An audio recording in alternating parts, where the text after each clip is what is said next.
What's up everyone, how are you all? Today we are back with another blazing Naruto story. What if Naruto inherited the lust of the Sage of Six Paths? And the power to charm any woman? If you enjoy then please like, share and do comments. Uzumaki Kushina laid on the ground crying sadly while holding her 40 minutes old son Naruto. It is funny how so much devastation was caused in so little time. She hated herself for her weakness. She trained so hard after Uzu's destruction so that no one close to her would suffer again. Yet here she was, with her husband dead, and her son in even worse place. Unlike her stupidly optimistic husband, she had no hopes of Naruto having a good childhood. The only reason she had a normal childhood was because no one knew of her status as a Jinchuriki. And even then she was hated for being an Uzumaki, an outsider.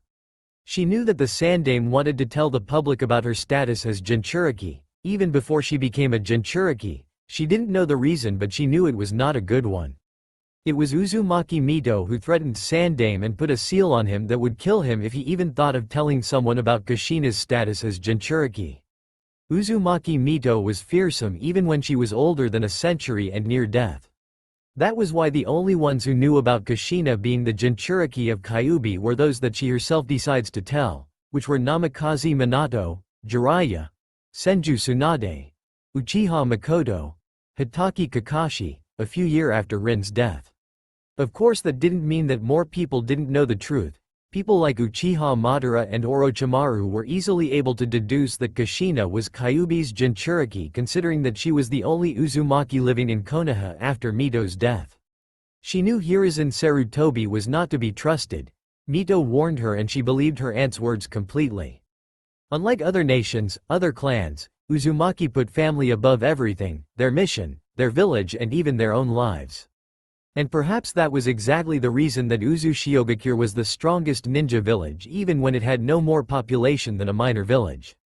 After all, every Uzumaki was their family, every member married in their family was family, and unlike the Hyuga scum they loved their branch family, the Terumi clan like family too. That was also one of the reasons why there was not a single missing ninja in the history of Uzu, ever. But now Mito was gone, and Kushina was too weak to even move. All that she could do was try giving her final moments to her son. She knew it would not be as bad as other Jinchuriki have it. After all, there were others who would take care of her child. Naruto's godfather Jiraiya, his godmother Uchiha Makoto, that boy who she loved like her own son Hitaki Kakashi, and she was sure that when Tsunade hears about Naruto she will come running back to village to take care of him as well. Sadly, it was not just Minato who was overly optimistic in their family, but it will be too late by the time Uzumaki Kushina realized that. Kushina was so immersed in her own thoughts and looking at her son in her final moments that she was completely unaware of her surroundings. And that was why she was shocked when she heard a silky, smooth and powerful voice booming behind her. "Well, look what we have here." When she looked behind she was shocked to see the Shinigami was still present there. She thought he would have gone after sealing the Kyuubi and taking Minato's soul with him. She was suddenly worried that it wanted to take more, perhaps even her soul, and though she had no problem getting tortured for eternity for being a worthless parent, she didn't want to shorten her final moments with her son. But when another voice spoke answering the first one she realized it was not her that Shinigami was talking to. Death. Her words were short. There was no booming voice, no overbearing pressure exerted, but the power behind her words was so much more than that of Kyuubi and death combined. Uzumaki Kushina turned her head to the front to see the source of the voice and was shocked by what she saw. Ouroboros, Ophis. The voice of Shinigami boomed behind her, but she didn't look back. She was too busy trying to understand the creature in front of her. Just a moment ago when wind blew she saw the girl's pointed ears that were hidden in her hairs before now. Ears that reminded her of elves from children's stories. There was no heavy presence from the girl, rather it actually felt opposite. It felt as if the world ended at the girl. That the girl was the void given form. Even when there was no presence she could tell that the girl in front of her was far more powerful than the 9 Biju combined. Uzumaki Kushina had no idea how right she was. She knew that there was no word such as Ouroboros in their language, but she knew it meant infinity. She didn't know why she knew this. Unknown to her, every word spoken between the two primordial gods in front of her were being translated for her to understand automatically. The two gods could stop that, But they didn't care what the mortal in front of them heard. Ho, title and name? I'd call you Pale Rider, Death, but you seems to have forgotten your horse at home. She would have giggled at the condescending tone the girl was speaking in, but the emotionless tone and face, not to mention the condition that she was in, stopped that thought. Hearing her words, Kushina realized that the girl's name was Ophis and her title was Ouroboros. She didn't know what kind of being would get a title like Infinite, but she definitely knew that it would be someone very strong. Perhaps the strongest. Oh, I didn't know you could actually joke, huh, Dragon God. Anyway, different universe, different personas. I am not like you three, strongest existence. I actually know how to have fun. In one world I am the skeleton riding the horse, in another I am an old man wearing a suit riding pale car, and here I am a wraith that can only be seen by those who are close to death. Well, that answered some questions. A god. She was in presence of a fucking god. Well, she was in presence of Death God from the start, but now there was the god of dragons here too. Just awesome. Hey everyone. If you enjoy my What If Naruto videos and want even more, I've got something special for you. I've created a Patreon community just for Naruto fans who love adult-themed stories. Every day, I upload one complete story or a steamy one-shot, exclusively for my Patreon supporters. But it's more than just stories.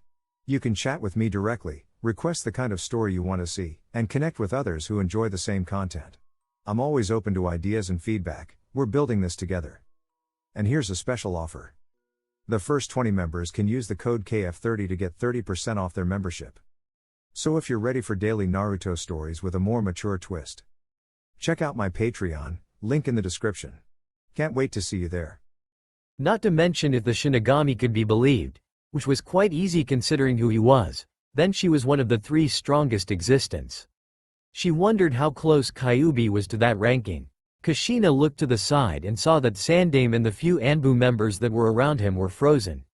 She didn't understand why they were frozen until she looked around and saw that the fires around them, the dust, even that tree which was in the middle of falling to the ground, were frozen. It didn't take her long to realize that time was frozen outside the barrier. Or maybe time was so much faster in the barrier that outside looked frozen. She knew that creating time manipulating barrier was possible with Fuinjutsu, but the two in front of her were gods. She wouldn't be surprised if they could actually freeze time of the whole world. You are talking a lot today, especially in presence of a human. I thought you would have already given your usual, humans being snarky bacteria speech already, or was it snarky protozoa? Kushina felt a bit of anger swell up in her at those words at first, but then she realized how humans looked like ants to even Kyuubi. She could definitely understand how humans were equivalent to bacteria to them. She pushed that anger down. She would definitely be killed like a bacteria if she did something stupid. To who? The dying women? Or do you think I'd give that speech to that child who can't even understand me? But enough about that. Why are you here? You have not left Dimension Gap in centuries. What changed now? Death's manner didn't change. Even though it sounded rude, both Death and Ophis knew that he was just curious. Well, I was bored, and I was just thinking which universe to visit when suddenly I felt two presents together. One was you, and the other I could not recognize. I felt as if I knew that presence, but I could not remember it. And so I came here to see what was going on. And saw that it was just a kitsune yokai rampaging. Now that I'm done with that, I'll be going around looking at things till I get bored and go to another univ. It was not a kitsune yokai. Kushina could barely see the anger on Ophis's face for being interrupted before it disappeared, being replaced with a barely visible hint of curiosity.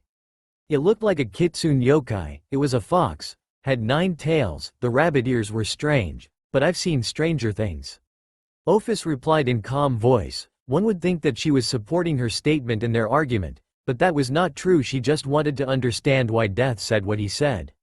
The mortal existence was boring, and finding new things was quite exciting in the boring life of primordial gods such as herself.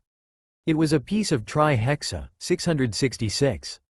And just like that, all trace of curiosity evaporated, and then a little amount of amusement became visible on her face.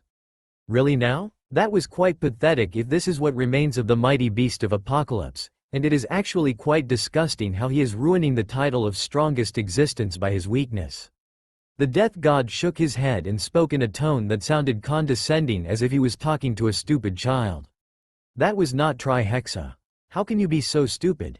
Don't you remember what you two did when he came to challenge you to a 2 versus 1 battle? Yes, I remember he told us that he was going to beat us and eat us to take our power.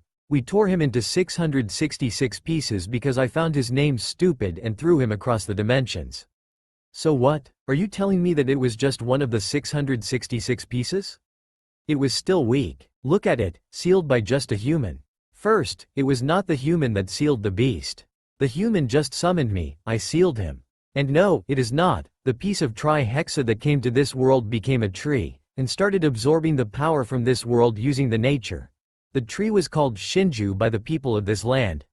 And so Death told the Infinity Dragon God about the story of Shinju and the Otsutsuki family, not caring that Kushina too was listening attentively to every word spoken about the true history of her world and creation of chakra.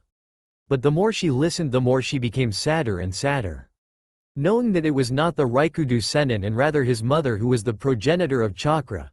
The truth about Jubi and Shinju was exciting and astonishing, but finding out that her world was born on nothing but betrayal was devastating. She knew that love was important, but she was not stupid. She knew that if you gave a hug to an enemy you will not get anything more than a kunai to your neck. That was why, knowing that the Raikudu Sennin, who the shinobi treated as God, betrayed his mother and killed her together with his brother because of stupid thought that love would bring true peace, was disturbing to her. But the worst part was knowing that Hagoromo and Hamura were nothing more than hypocritical lying bastards.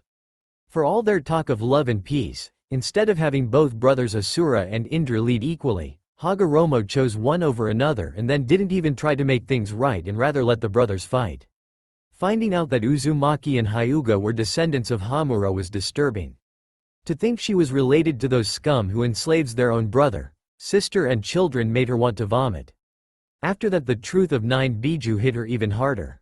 Finding out that the 9 Biju were created by Hagoromo, who they treated like their father only for him to give them the impossible task of bringing peace to humans. And then hearing how the Biju were treated by the humans when they actually tried to fulfill their father's wish brought pain to her heart. Especially knowing that she too was one of those who saw Biju as nothing more a mass of chakra who had no intelligence. She now understood why Kyuubi hated her so much, and the worst part was that she knew she would have been even worse if she was in his place. Ophis, on the other hand, was thinking completely different thing from Kushina. So, how powerful is this Kyuubi in comparison to this Jubi? Ophis asked without any emotion in her voice. No one would be able to tell what her thoughts were just on her voice. Jubi is 4 times stronger than this Kyuubi, but this Kyuubi sealed in the boy is only half. The original Kyuubi is almost at half strength of Jubi. The Shinigami answered easily. Kushina was shocked to know that the Kyuubi was so powerful. So are you saying that if by some chance all the pieces of tri-hexa were to combine, he'll be 3 times as strong as me and Great Red? Kushina's eyes widened at that thought.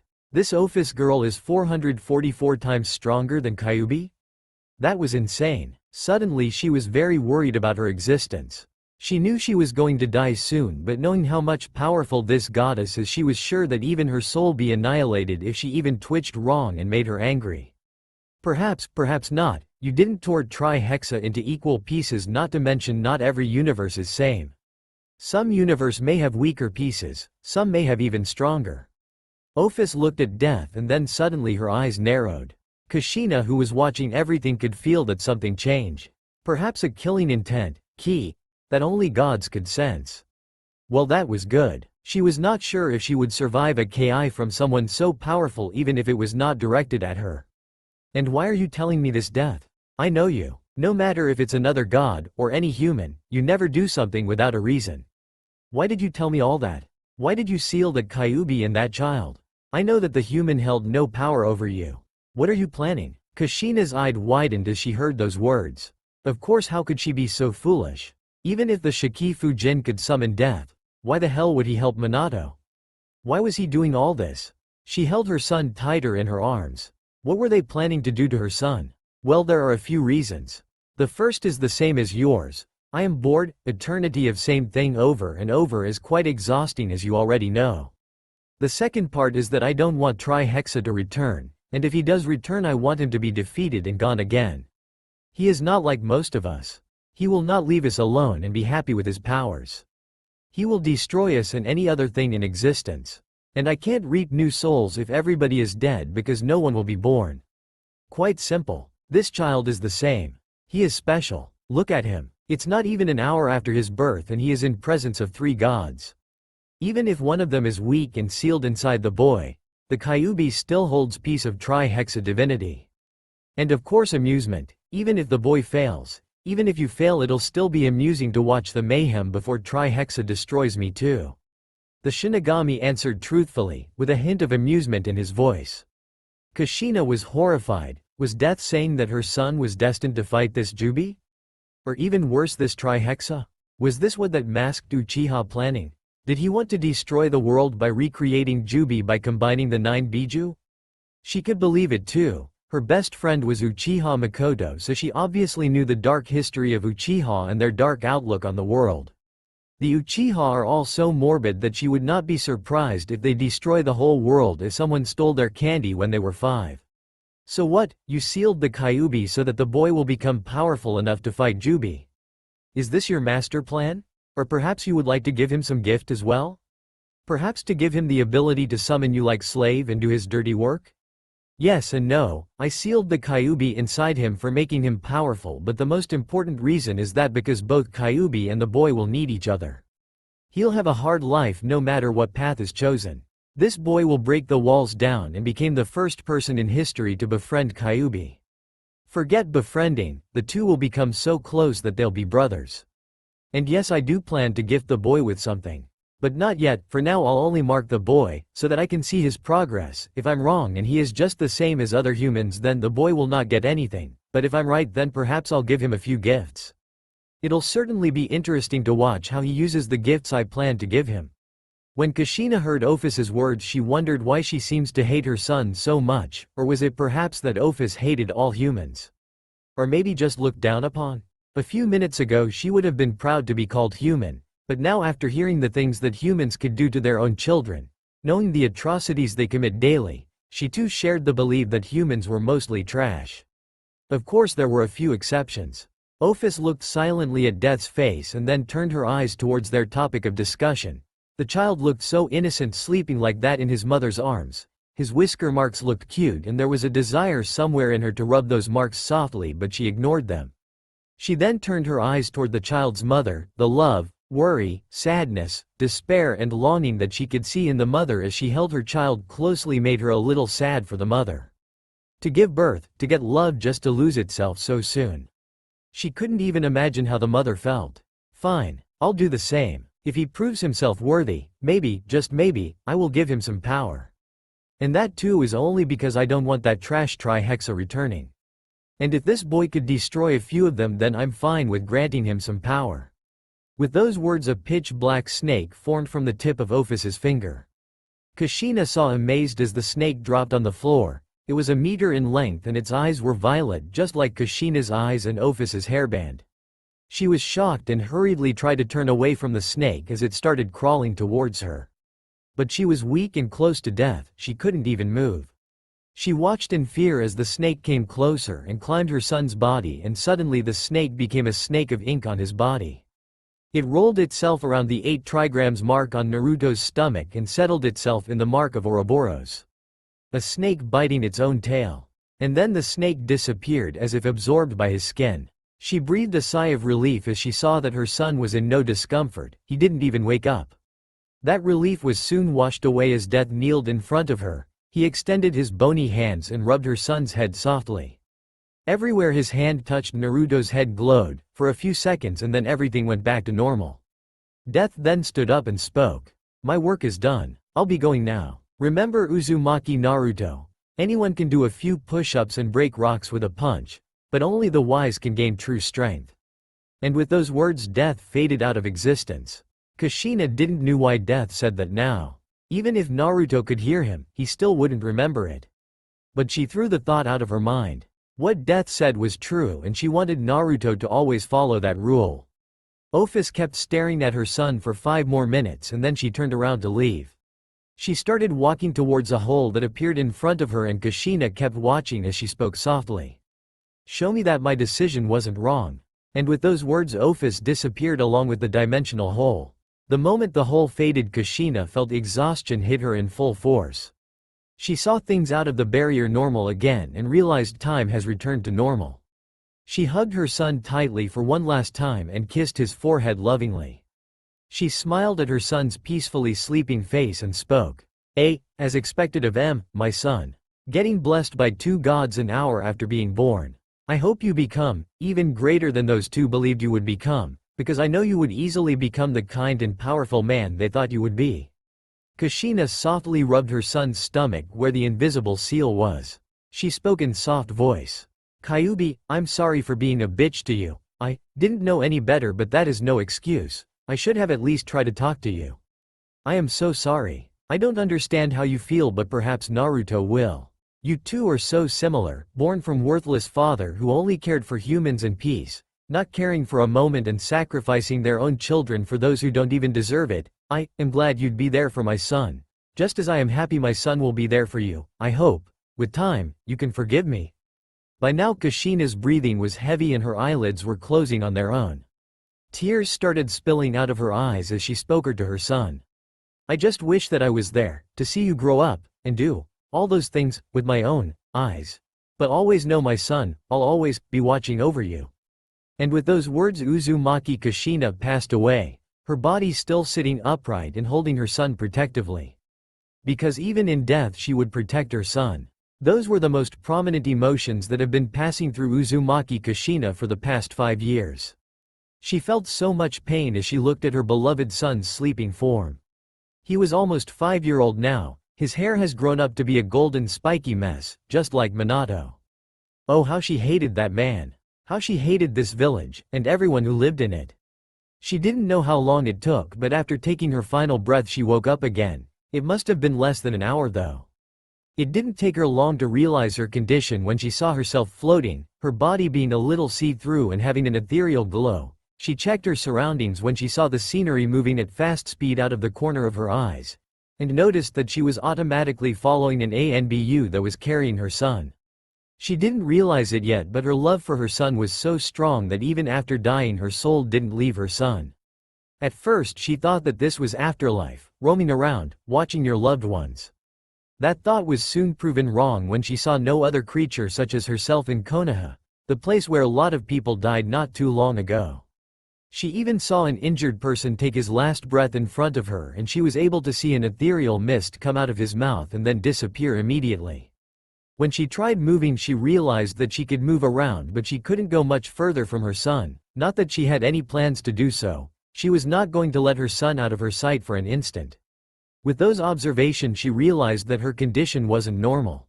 She wondered if it was some side effect of being in presence of two gods at her final moments, or maybe even a gift from death. She was just happy that she would be able to see her son grow and become the strong man she knew he would be.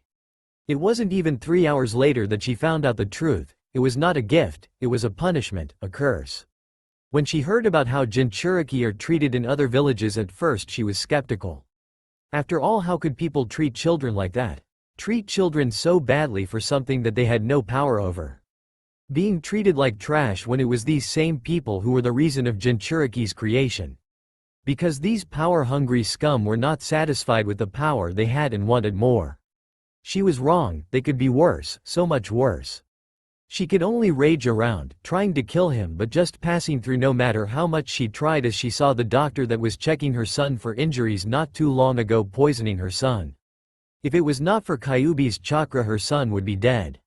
But it was still painful for him. She watched with eyes full of tears as she could do nothing while her child cried in pain as he burned in fever.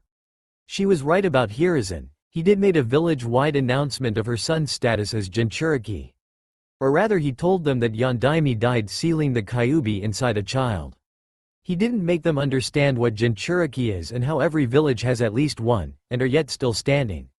He didn't tell them that Naruto was hers and Minato's son. Rather, he went and told them that the child was an orphan and they would give him the Uzumaki surname randomly. He didn't tell them that if her son died the Kyuubi would be free, and this time without Minato and her being there Kyuubi will slaughter them all. It was a mayhem. It didn't even take 1 hour for civilians and shinobi alike to come trying to assassinate her son. Well, the shinobi tried to assassinate him, the civilians tried to torch the hospital on fire. She could only watch in horror and despair as the civilians and shinobi kept on shouting how the Yondaime gave his life to weaken the Kyuubi and now they were going to finish it off, while the Anbu held them off. Is this what Konoha truly was? Not a single civilian lost their life in attack. The Kyuubi was out of the residential district when he appeared, and all the civilians were hurriedly sent to shelters. The only ones who actually lost their lives were some of the Jonins and Anbu who fought against the Kyuubi, and those two were minuscule because Minato came fast and teleported Kyuubi away. These people were not here for revenge for their loved ones or to destroy the Kyuubi, they were here to be seen as a hero, to do what the Yondaime couldn't. That was obvious because the only shinobi who attacked were Chunin and Genin in rank. All the other higher-ranked ninja understood Sealing enough to understand that the boy was not Kyuubi. But quite a lot of them lost their friends, lovers, father, mother, etc., not to mention their beloved Yondaime, so they held hate for Kyuubi, and looking at her son reminded them of all they lost. That was why those Jonins and Anbu didn't try to harm her son, but they didn't try to help him as well. Kushina knew that and was a little thankful that at least not everyone will be after her son's life. But she knew her son was going to live a very hard life. The civilians didn't have the monopoly of the market, they had the complete ownership of it. Everything other than the missions was being held by civilians, even buying and selling of shinobi clothes and weapons was being held by civilians. She thought that things would calm down in a few months, maybe even a year. She was wrong, and she realized it next day when she overheard the announcement that Civilian Council was back, the same useless, arrogant and power-hungry Civilian Council that Minato disbanded after so much effort. And if that was not enough, Sandaime returned to being Hokage and put those three shit-stains Danzo, Homura and Kaharu as his advisors. It didn't take long for every single shop to ban the Kyuubi from using their things. When the hospital in which her son stayed stopped getting medicines because they didn't want Kyuubi to get its strength back, Sandaime finally had enough and made the rule that speaking the term Kyuubi was banned even in their homes. It was when people started rioting all over the village that Sandaime said that Yondaime wanted the child to be treated as a hero for holding back the demon and thus saving their lives. After that things got a little bit calmer. But of course a little calmer than a maelstrom is still a storm. Though no one was outright trying to kill him, her son's life was still miserable. No one fed him until his voice got hoarse from crying. No one cleaned his clothes when he spoiled them until it became unbearable to them. She watched as he was starved. She watched as he was hurt and no one helped him. She could just watch and watch as the people of Konoha showed their true colors. She watched as some people still shouted about killing the demon all around the village. She watched as civilians continued trying to murder her child, shouting about how they were going to avenge their Yondaime. It was only when someone got close enough to kill her son that the Sandaime publicly executed the man and told everyone that anyone trying to harm Konoha's citizen was a traitor and would be dealt as such. At least the assassination attempts were stopped, that was something she could be happy with. There were still a few attempts at his life but those were easily stopped. She knew that those people weren't getting executed but after 2 or 3 attempts they completely stopped. She thought that they finally realized that trying to assassinate her son was not worth the trouble. Unknown to her, the reason of the stopping of attempts at Naruto's life was something else entirely. After the first execution, the Sandaime didn't execute anyone else. He did send them in prison for a few months, however. But everyone that tried to harm Naruto, they were all mysteriously killed, every single one of them. Even those who were in prison were brutally murdered and then hanged from the Yondaime's head on the village monument. It didn't take long for fear to settle in people's hearts. She had never been more disgusted to have worn Konoha's headband. She hated Konoha for hurting her son. She hated Minato, who actually believed that her son will be treated like a hero. She hated herself for being so stupid. Stupid enough to believe in wrong people. Once, just one time, Kakashi looked at her son and he ran out of the room. Why she believed that he had grown up she would never know. She knew he would be sad with their deaths, but she thought he would take care of Naruto instead of wallowing in self-pity. She was wrong. The first time Jiraiya came she was sure that at least he would be better. He knew loss and pain and would be able to focus on more important things, like taking care of her son. He looked at him once and started crying. He just took a look at the seal and then ran away. She knew Jiraiya treated Minato as his own son since he didn't have any of his own and Minato was an orphan. But she didn't think he too would have same reaction. Jiraiya came every 6 months after that, and the same process repeated every time. And Makoto, she never even came, ever. Last she heard of her, Makoto was happily spending her days in Uchiha compound, being a proud mother of the youngest Sharingan user. Tsunade? She was not sure if Tsunade even knew of her son's existence. At that moment Kushina wondered what else she was blind to. What else obvious thing did she overlook? And then it came to her. How could she have been so stupid to not realize it? That first moment, that moment which connected Uzumaki Kushina and Namikaze Minato. That first moment that sealed her loyalty. How the hell did an academy student defeat 4 Kumo Jonin so easily? How the hell did 4 Jonin even enter and exit the village without getting caught, especially with the sensing barrier that was created by Uzumaki Mito? How the hell did Kumo even realize her existence? She who was just an academy student at the time. She was devastated when she realized the truth. It didn't matter if Minato was unaware and just thought himself lucky or if he was in the ruse as well. It was so obvious, using fake Kumo ninja to kidnap Uzumaki Kushina, then have the Rookie of the Year, that one child who had so much prospect of becoming the future Hokage rescue her heroically. She fell hook, line and sinker. Mito told her to not trust Sandaime. Even though she didn't trust Sandaime, she never ever gave it much thought, thinking that as long as she was careful nothing bad would happen. How stupid it was for her to not realize that the man who was called the professor would try some other way to get to her. She would have wallowed in despair after realizing that, if not for her son. At first she wanted to run away, hide herself in some corner trying to forget everything. But then she wondered. It pained her just to look at her son being treated so horribly, how horrible it would be for him to feel that. And with that she continued being there, no matter how much it pained her heart to see son in pain, in some hope that he will be able to feel her warmth, to know that he was not alone and her mother was always there for him. And 6 months later her wish came true. Or maybe her wish was always true, she just didn't realize it. Her son was looking at her. He was looking directly at her. Still skeptical, she moved around a bit and his eyes followed her intently. She started crying because of happiness at that very moment. Of course she stopped immediately as she saw her son started crying as well.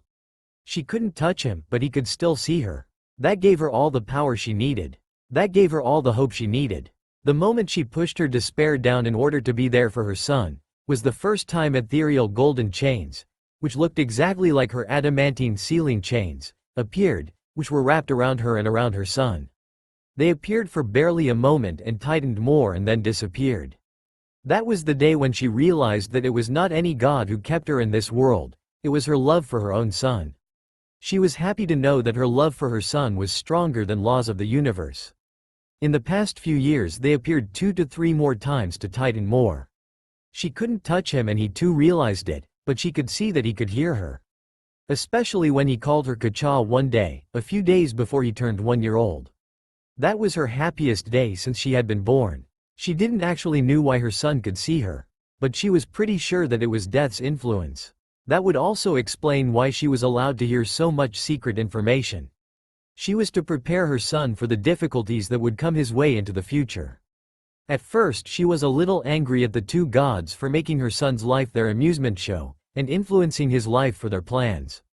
But then she realized that she was much happier being pawn of 2 gods who actually believed that her son will become great, not to mention, they were also ready to bless her son.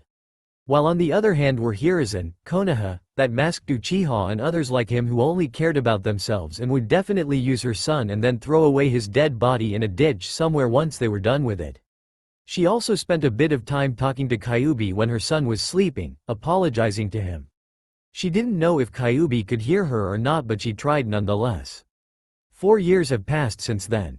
It was hard at first, Naruto just being a child, he called for her whenever he needed her.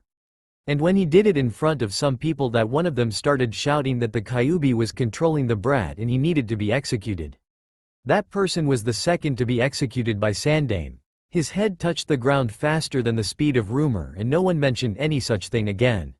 She didn't know what Hiruzen was planning for her child, but she knew one thing, he needed Naruto alive. And that was worrying for her. He had visited Naruto a few times after he turned 2.5, by then Naruto was intelligent enough that he could follow whatever his mother said to him, letter by letter. That was why Naruto never trusted the Sandaime no matter how much grandfatherly he acted. Though he didn't let Sandaime know that and acted as Sandaime expected of him, with his mother's guidance. Kushina wanted her child to have a normal and loving childhood away from pain and suffering as much as possible, but when she saw the matron of the orphanage forgetting to give Naruto food, and rewarding children who bullied her son, she realized that there was only one real option for her: train and teach Naruto to defend himself, feed himself, to take care of himself. She started with teaching him how to read and write, then she taught him light exercises that would loosen his body. Once that was done, she started teaching him how to maneuver in small places, run swiftly and things like that. Things that would let him move swiftly, dodge any bullies, things that would make it easy for him to hide easily using his small stature. She realized some things while she was teaching him. At first her son was not in any way intelligent, he was hard-working.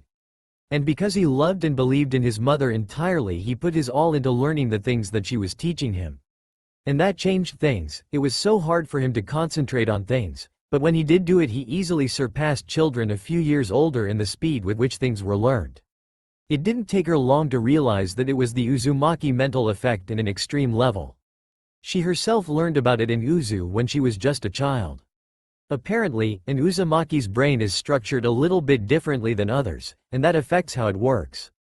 It was explained easily to children by using a simple example. If a normal person read a book, he could read one book at a speed of 20 pages per hour. An Uzumaki, on the other hand, could read 4 books at the same time, at the speed of 5 pages per hour. Now in the end both are reading at 20 pages per hour, but what matters is that Uzumaki are able to focus on multiple things simultaneously. This was one of the reasons Uzumaki were so great at Fuinjutsu. Even the most basic Fuinjutsu have multiple components working simultaneously, and Uzumaki could focus on quite a lot of them at the same time. As can be obviously noticed from this, if the Uzumaki is just reading one book, he will be slower than normal people, and because his mind is wandering on 3 other things, he will not be able to do very good as compared to others. This was the reason some Uzumaki were considered idiots and people with very less concentration.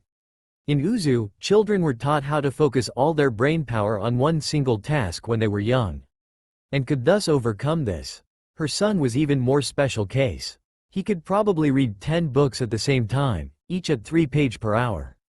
Meaning that he could read 30 pages per hour, making him more stupid by both Uzumaki and normal standards if he couldn't focus. But when he was able to focus on one thing, he surpassed others by a good margin. And that was why he seemed so distracted sometimes and most intelligent child to have been born at others. Her son was special but not overly. There have been quite a few Uzumaki in the past who had the same case.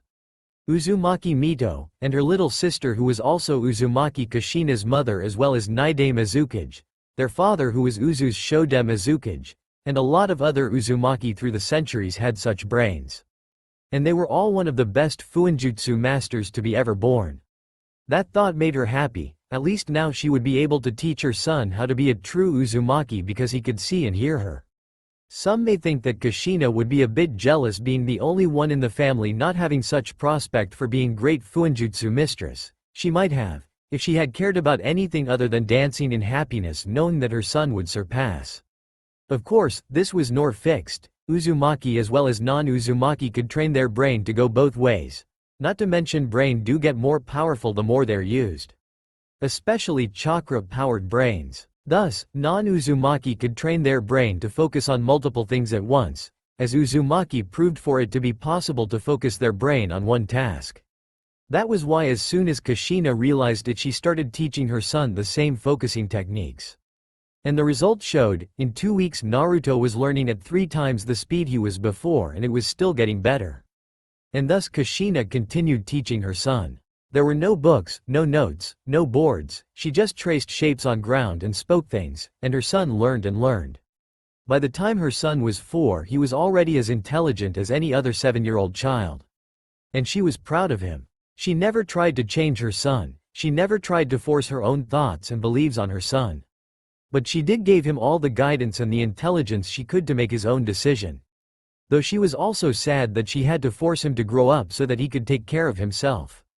But the protection of her son was the most important thing to her. In the 5th year his learning continued, but his physical training also started. At first Kushina only made him do light exercise, but when she realized that because of Uzumaki heritage and Kyuubi influence interacting and enhancing each other, he was recovering much faster than even normal Uzumaki, and so she increased his training. By the end of 5th year, her son was quite strong for his age. She was sure that he would be able to best 7-year-old purely based on physical performance, and 8-year-old children too, considering that 8-year-old children didn't train, and thus her son who knew how to dodge and punch properly will easily defeat them. He was also as intelligent as a 9-year-old as well. She knew she was being harsh, but she continued her son's training and learning continuously.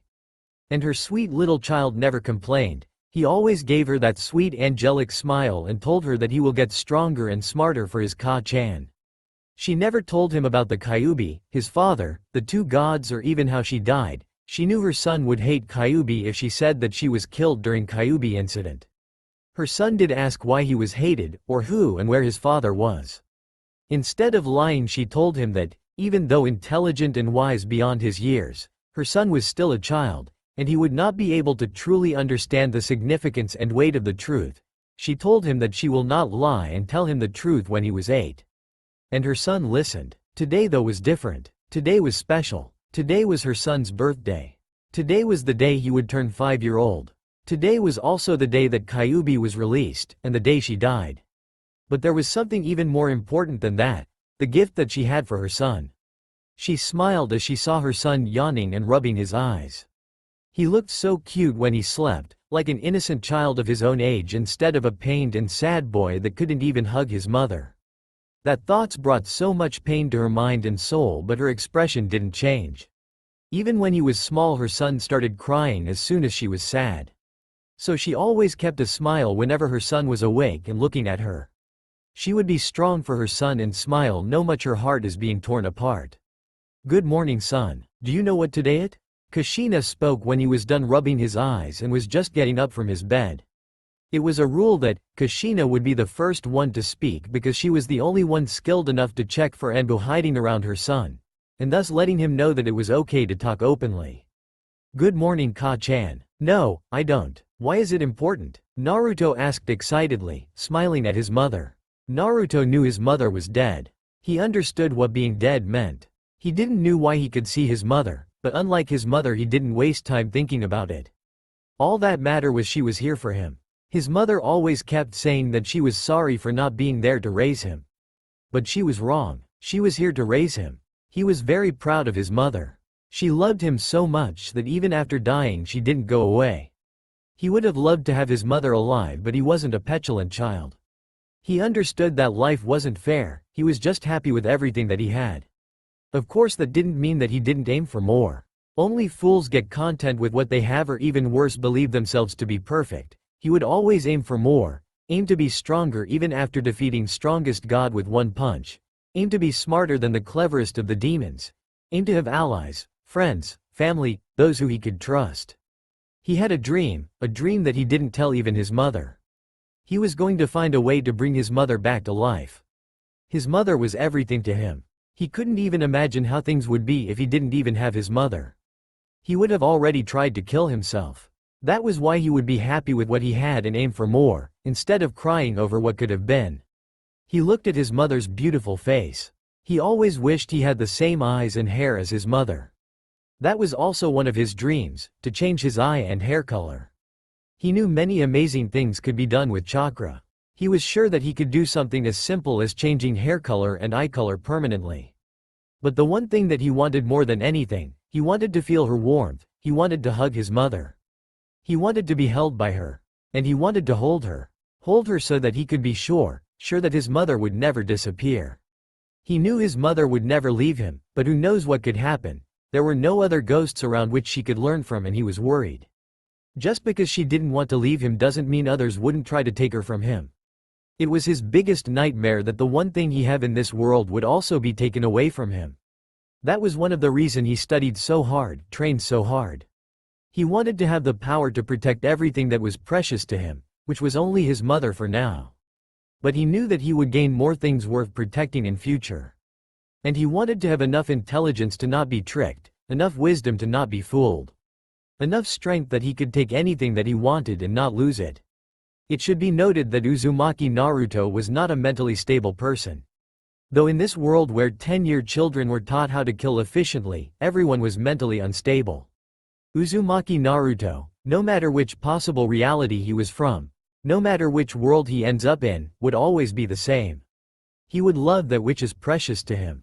In one world it would have been a worthless village that didn't deserve an iota of his attention.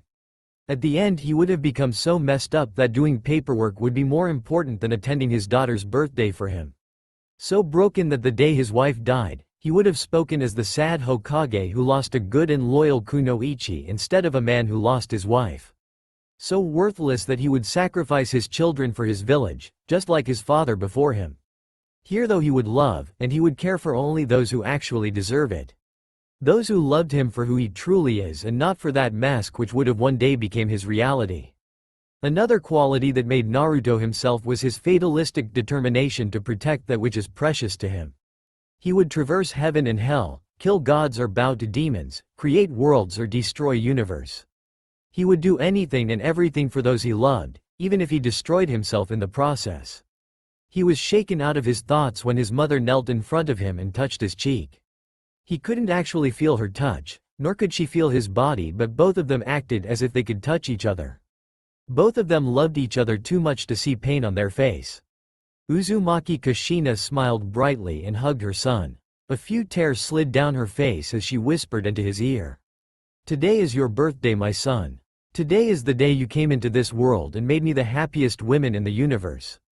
Happy birthday, Naruto." Naruto's tears started flowing as he heard his mother. Today was the day his mother died as well, but he pushed down that sadness and put on a happy smile. Who cares if he couldn't feel her touch, or feel her warmth? He could see her, he could hear her. Even though he couldn't feel her, he knew she was and would always be there for him. And most importantly, he knew that he was loved. And in the end, that was all he needed. A few hours later, it was now 12 in the noon, Naruto was bathed and fed. It was hard at first to even be given enough food not to starve. The only reason he was living healthily was because of Kyuubi's effect on his metabolism.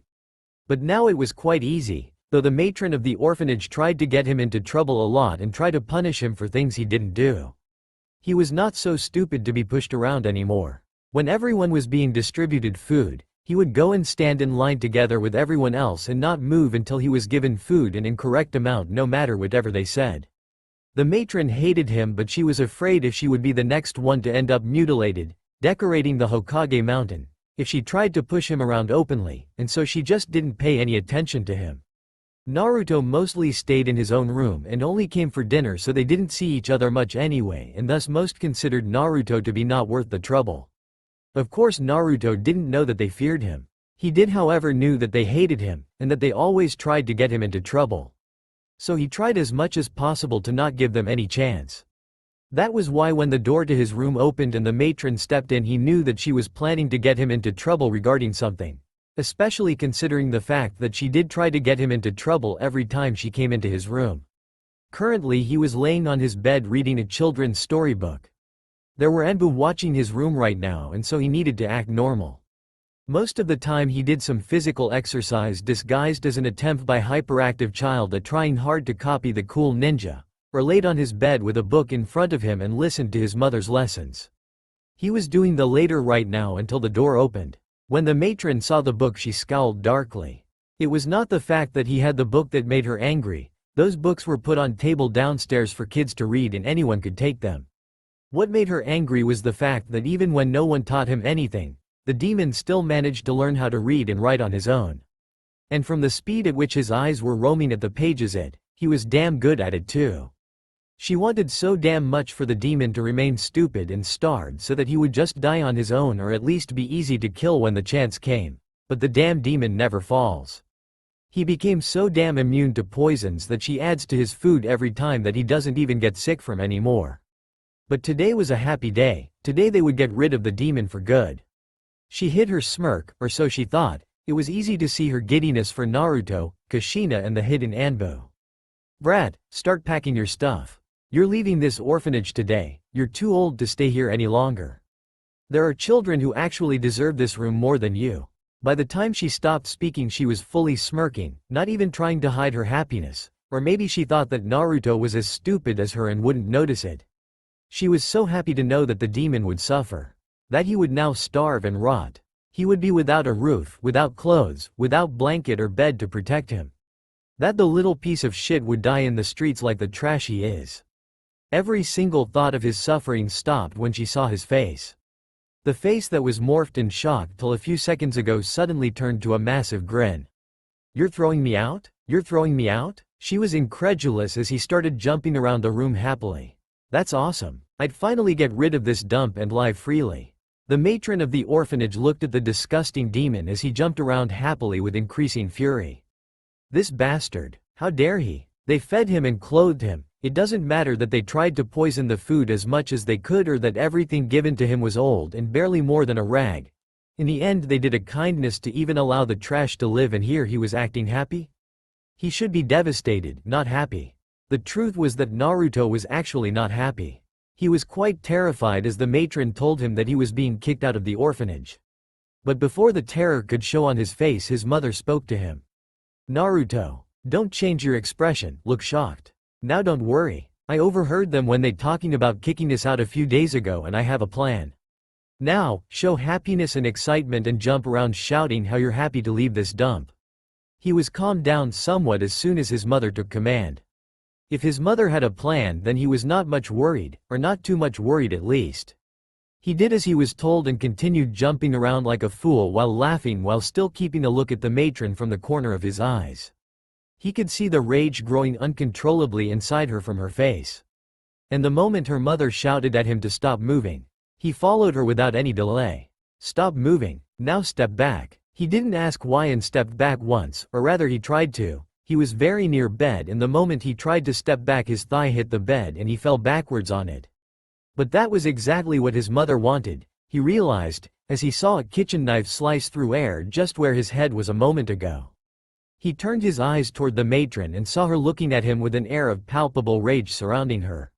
She looked at him with wide bloodshot eyes and shouted, "You should be happy to at least be fed that poison, you demon. You should be terrified of being kicked out of here. You deserve to suffer for even living, you trash." And with that she tried to stab him in his heart using the knife, never once noticing the incoming blade of the Anbu standing being her, not realizing that she was dead, before her head even hit the floor. "On the order of Hokage-sama, you're executed for attacking a citizen of Konoha." The Anbu member spoke without any emotion to the corpse of the still bleeding matron. He then turned toward Naruto and spoke in same voice. "Are you okay?" But Naruto, who was now sitting on his bed, was too busy staring at the still cooling corpse of his hated matron. He was still in shock at how close he was to actually dying if he was even a little slow. He turned his eyes upward as he saw his mother looking down on the head of the matron with hate in her eyes. "Be happy that you got a swift, clean and painless death, you insect. For making my son's life miserable you deserved to be tortured eternally. Did you think we would leave this orphanage without making you pay for your crimes? No, now go and rot in hell. But don't worry, your friends will be joining you soon enough."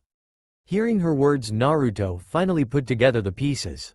His mother knew that the matron would be angry and try to attack him if he said those words.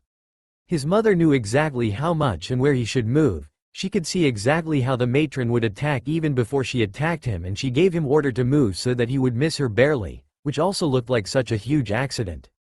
She knew the Anbu was there watching and manipulated everything perfectly, getting the matron killed without even lifting a finger herself. Someone else, someone normal, would be horrified of the sight of the headless corpse in front of them, especially knowing that they were the reason of the death. Naruto could only see the beautiful form of her mother mesmerized. This is what it means to be a true ninja. Not those devastating jutsu or rock-shattering punches. A terrifying focus, sharp mind and mastery of manipulation. That is all that a true ninja need to kill their enemies. He could only see the beautifulness of the scene, his glowing mother standing over the corpse of that woman who made his life miserable. Her red hair contrasting with the blood all around the room, and her beautiful violet eyes shining with rage directed at those that would dare harm her beloved son. At that moment she looked like a goddess of vengeance. And his love for his mother grew so much more. Dimensional gap. A name that easily explains what kind of place it is. The place that connects everything. The infinite number of universe and the infinite possible realities of every single universe. One would think that all the universes would be similar. They are wrong, but few of them are similar. After all universe starts from the same point of creation.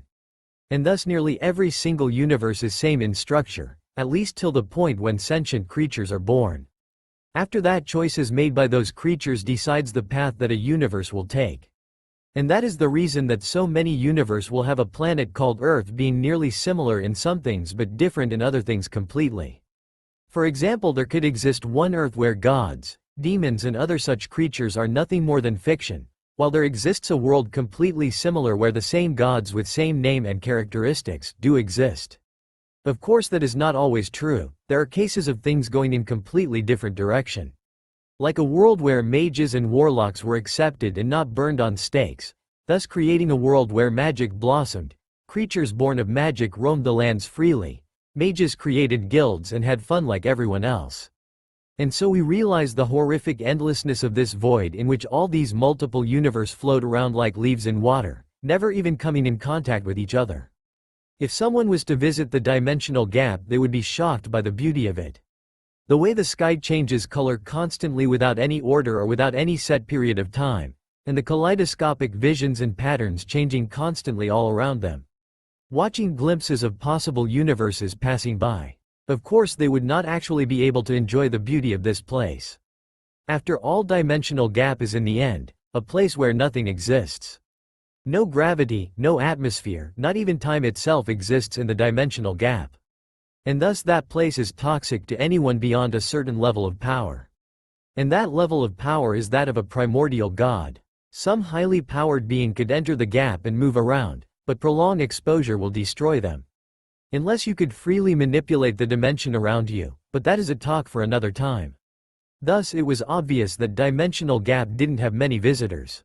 And here in this endless dimensional gap we see a vision of Uzumaki Naruto packing his bag. It was not like he had much, if anything, in terms of belongings, and getting ready for leaving his orphanage behind for good. The vision, which was a live telecast, was being shown on the kaleidoscopic skies of dimensional gap, and unlike other sceneries passing by, it was not changing or moving away. And in front of that vision was Ouroboros Ophis, the infinity dragon god. Laying in the air, floating around as if lying on an invisible floating bed, looking at the screen which was 20 times larger than a normal LCD. She looked the same as she did 5 years ago. Well, she looked the same 3 centuries ago as well, since she was truly immortal. Even her expression of apathy and emotionlessness looked the same, or rather it would look the same to anyone who has only seen her once or twice. Anyone who did know her closer, however, would easily realize that something was wrong with her. Sadly, no one knew her closer, so that was a moot point. Especially those who have seen her in the past 5 years. Because in the last 5 years she has not moved from this spot, not even blinked once. She did move a few times to take care of some important things, but we would find about that later. It was strange for Ophis. The world was boring, the sceneries were boring, and other creatures were not worth the effort of understanding. But this child that she marked, so that she could easily find him anywhere and see him anytime, he was different. At first, after coming back to the dimensional gap 5 years ago, she thought herself stupid for even paying any attention to Death's words. What was the point? He would be same as everyone else, same as every single sentient creature. She, to whom there was no difference between a century and a second, she who napped for a few centuries when she got bored, to her he would pass away in an eye blink. Contrary to what others may believe, Ophis is not emotionless. She does feel emotion, they are just dulled a lot due to many millennia of disuse. Yet she still did it. She started watching him. She didn't know why she did it, she just did. After that, things went completely opposite to what she thought they would go like. She just couldn't stop herself from watching him every single moment, his sleeping face, his giggling face, even his tears, which made something stir in her cold and dark void of a heart. She could not stop watching every single one of his move and expression intently. Especially his innocence. Whenever she looked at his innocent eyes and action, she felt a desire stir within herself, to take his innocence and make it hers. To have those innocent love-filled eyes gaze at her with those same emotion. She didn't know why this was happening. What was special about this child? She could also see that the child's mother didn't leave him after death. That shocked her, or at least shocked her enough to make her raise an eyebrow. So that mother's love is strong enough to defy death. That she could respect, she was a dragon after all. Even though she has never had a child of her own, all dragons had a deep desire to have hatchlings and very fierce protectiveness for that which they consider family. A dragon will not hurt a child of even a bitter enemy, no matter what. Unless you were a trash. Yes, even dragons have trash in their species. She certainly could remember a few dragons who would do anything for more power. Like those dragons in Earthland that were wiped out by that arrogant shit Ignologia nearly 370 years ago.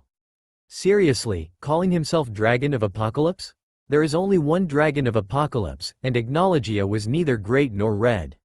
That is one of the reasons most dragons hate other creatures so much, especially those creatures who considered anything more important than their children.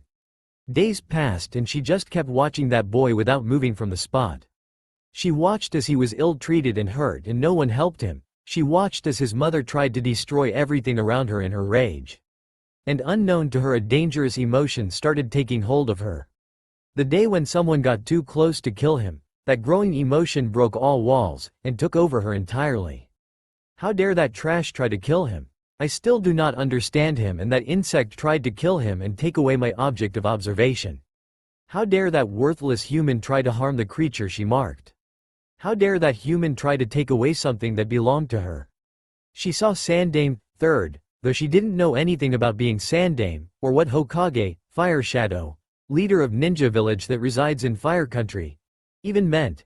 Execute the one who tried to harm her Naruto. Instead of satisfying her, it made her even more furious.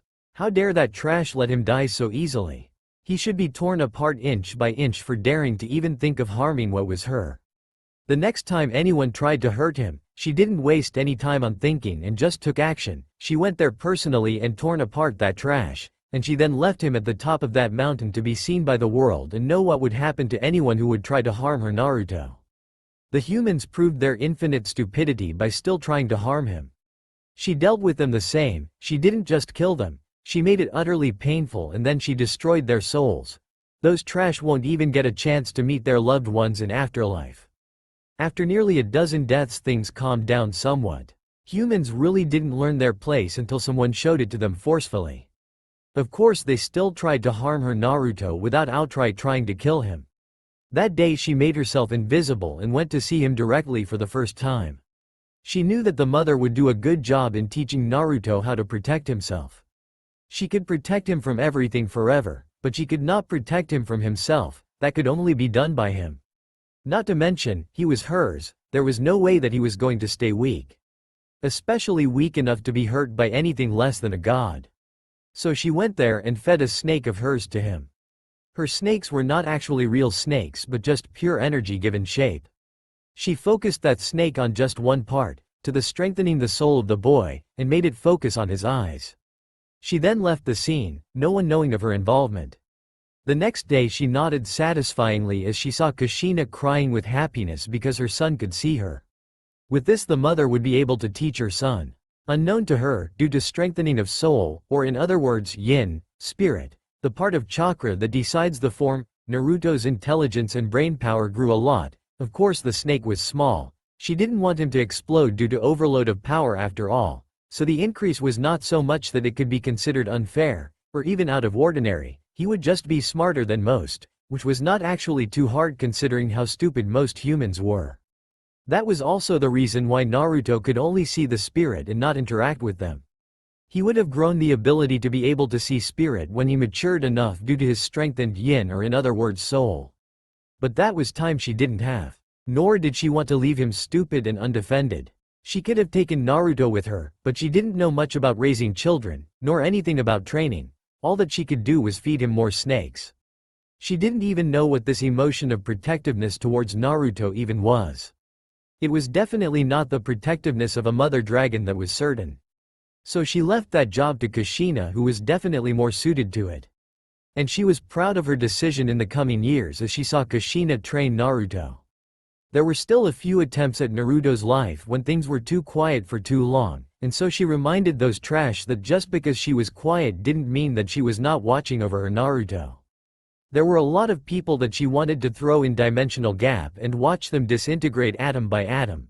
like that bigoted matron who poisoned her Naruto's food, but she knew that they were not affecting him, and making him immune to poisons instead, which was a plus to her. She still wanted to disintegrate her though. But she knew that if she went on a rampage, Naruto would be hated even more, and maybe just maybe, there might be one or two people in Konoha that would be suitable to be Naruto's allies. Not to mention, even though she hated seeing him in pain, Naruto will grow and become mature due to mental anguish.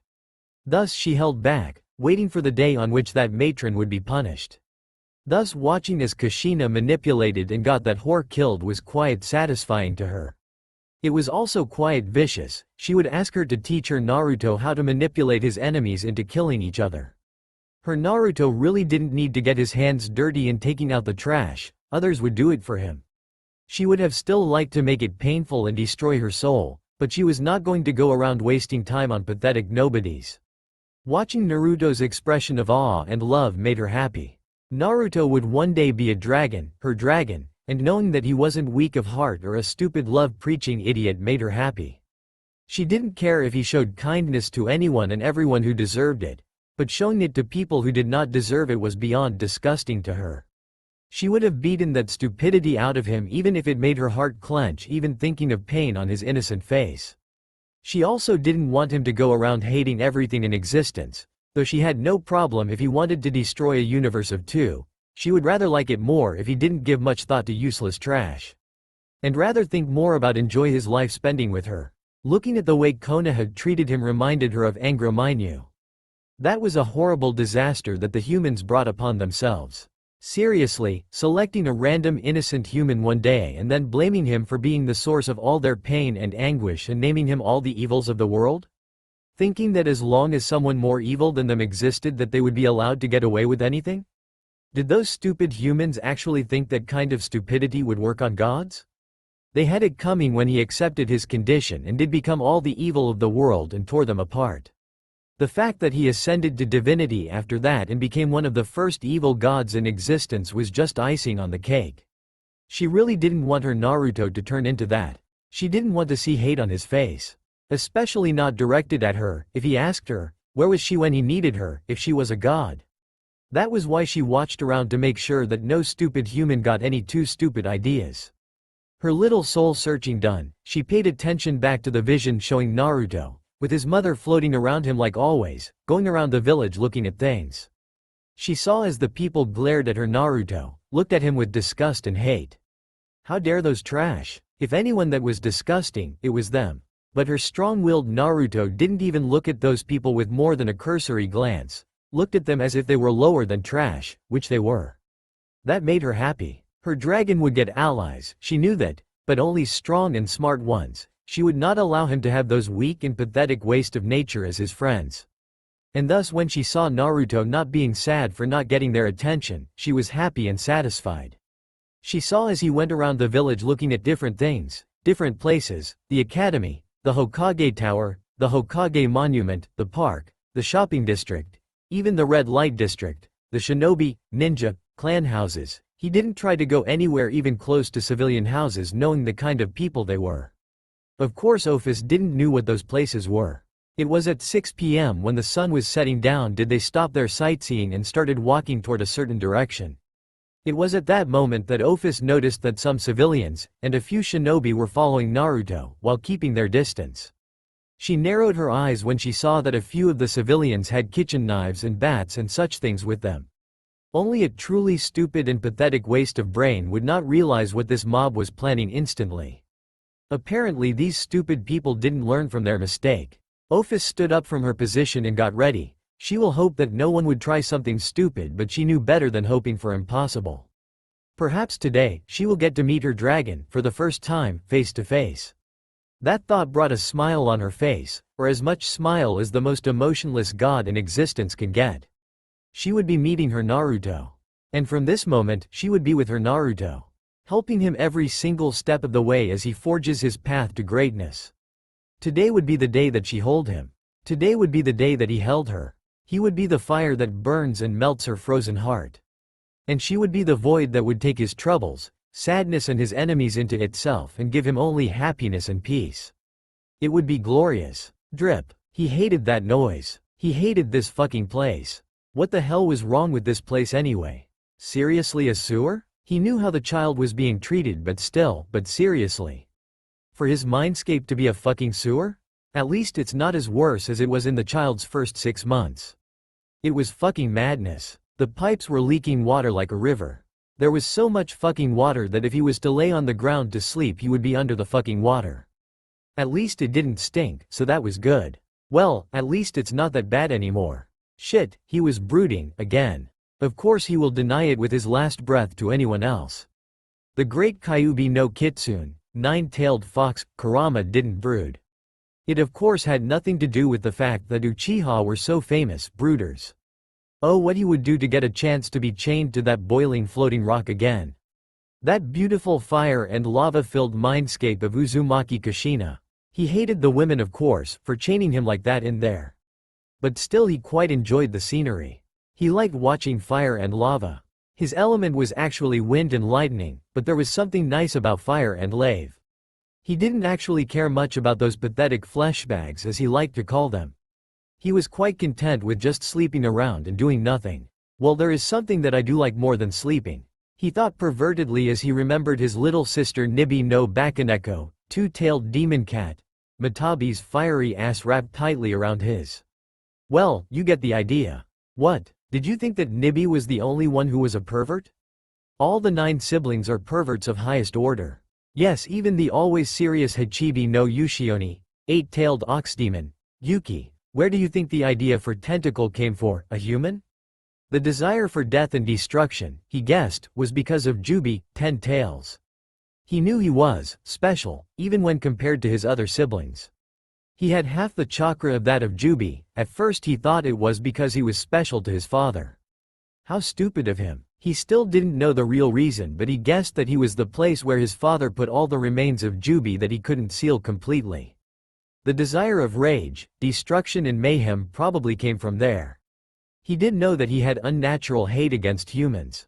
At first he thought that it was because his father cared more for these humans instead of him, even on his deathbed. Later he thought it was because of their destructive and disgusting tendencies, and then he thought it was because these humans were using his siblings as power-ups in their stupid wars. It was quite a few centuries later he figured out that though those things did increase his hate, there was always a part of hate that didn't come from him. It was of course, a lot less than what he believed Jubi's hate to be. He figured that the residual emotions that he had were that which his father couldn't seal away in the husk of Jubi, Gedu Mizu. It didn't matter now though. He hated humans on his own. He was still ready to give them a chance a few centuries ago of course, he did made a promise after all. And he never goes back on his words. But then, Madara happened. At first after being given his purpose by his father, all 9 siblings went out to make his dream a reality. Well, we all know how that turned out. What most don't know is that Kyuubi didn't even try to spread peace to human. The reason for that was obvious. Kyuubi didn't need to waste all that time on such a futile endeavor. He could feel the stupidity, the arrogance, the malice, the hate, 10 miles away. It was disgusting. It was apparently the final product of his father's dream. That emotion sensing of his. It was the ultimate way for humans to understand each other. He scoffed at that thought. Most human would go into coma from sensing all that pain and suffering. And those who survived would rather use this power for their own benefit rather than to understand one another. And why the hell would anyone want to truly understand humans anyway? He understood them, and he hated them. So he left, got far from the humans. He of course did venture out a lot, mostly to meet his siblings. And of course when the amount of malice increased so much that even his head started to hurt. After that, a few Bijudama, tailed beast bomb, took care of that headache problem. And then one day, he suddenly found himself in another location. Staring at those eyes that reminded him so much of his step-brother Otsutsuki Indra. The one who sowed the seeds which destroyed his father's dream, by showing those useless humans that it was possible to use chakra to do something more than feeling each other's emotions. That it was possible to put others beneath yourself by wielding the power of elements. And after that it was one giant mayhem. He could see, feel and hear everything. He could hear as Madara, correctly, speculated that it may be possible to reach the sage's power by combining the blood of Asura and Indra's descendants. Of course he knew Did you really think that not a single fucking Senju fell in love with an Uchiha in all these centuries? It was good that most of those people destroyed themselves and those around them to the point that all the knowledge was lost. Or he would have needed to wake up and take care of that problem himself. He wasn't much worried though. These humans were so fucking short-sighted that they didn't notice it. But the Biju, they knew. The age of chakra was slowly coming to an end. Every newer generation that was born was weakened than their parent generation. Even Hagoromo and Hamura had no hope of ever defeating their mother if they fought one-on-one. This Mangekyo, MS, and Eternal Mangekyo Sharingan, EMS, was the most prominent proof. Did these Uchiha ever wonder whose eyes Indra implanted considering he was the first Uchiha? The answer was, he didn't. His eyes evolved to MS with training just like any other stage of Sharingan. There was of course emotional turmoil required, but he didn't have to kill anyone close to him. And the MS was perfect. There was no need to transplant any eyes unless you accidentally destroyed them of course. 3 or 4 generations later, the awakening of MS became harder and harder and at one point became impossible without any painful emotion to trigger its awakening. We all know what those megalomaniac Uchiha did after that. One single Uchiha awakened his MS after accidentally killing someone close to him and then every single Uchiha ran after their closest brother, father, mother, sister, etc. to get himself a MS. 1 or 2 generations after that, MS actually became poisonous to its own user and started to take away the eyesight with every use. In the end Uchiha needed to implant the MS of some blood relative and achieve true MS that was by then named EMS. The reason for that was because the toxin generated by MS was only poisonous to its own user, so changing user helped. The reason for only implanting it from blood relative was that every Uchiha's MS was different, and thus there was a very high chance of a transplanted eye reacting badly with another. But blood relatives had closer internal structure so implanting was easier. There was of course always a chance for a MS from a complete stranger to merge properly. Just like there was a chance for even twins having incompatible MS. The reason he knew all that was simple, Uchiha loved their evil monologue.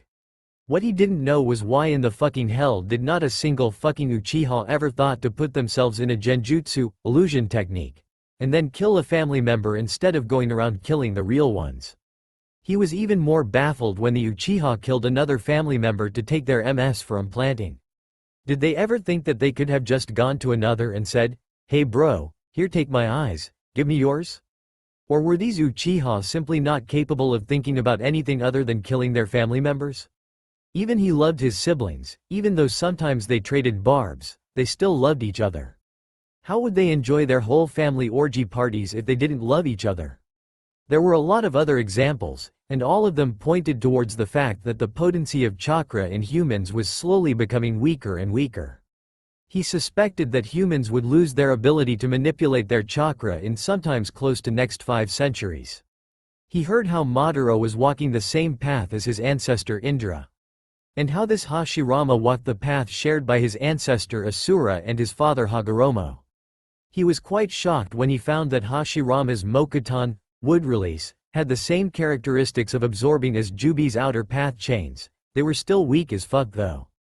And they could only absorb, they couldn't seal the chakra nor body. They probably couldn't control the bodies of those they were stabbed into. And this Hashirama was so weak that he could not even absorb his power into himself without killing himself. Hashirama could barely make them dissipate into the nature without killing himself. It was so damn stupid, such stupidly weak humans, with powers that were tailored specifically to take down a Biju, fighting against him. They barely had more chakra than Matabi. Just one fucking full-powered Bijudama, tailed beast bomb, of his, and Madara's perfect Susanoo and Hashirama's Shin Susenju, true several thousand hands, would turn to dust. If he wasn't being controlled and could fight himself, he would have easily torn apart Hashirama himself. He would have also torn apart Madara easily if he wasn't put in the damn illusion so damn fast.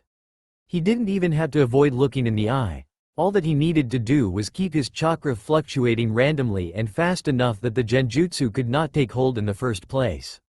He was quite happy when he saw Madara get killed. He wanted to shout to Hashirama to destroy the fucking eyes, before the Izanage that the swirly-eyed trash probably already invoked before coming to battle could start and bring him back. But Hashirama was keeping his mouth covered with his mokuton, of course who would want to listen to the wisdom of a millennia-old fox.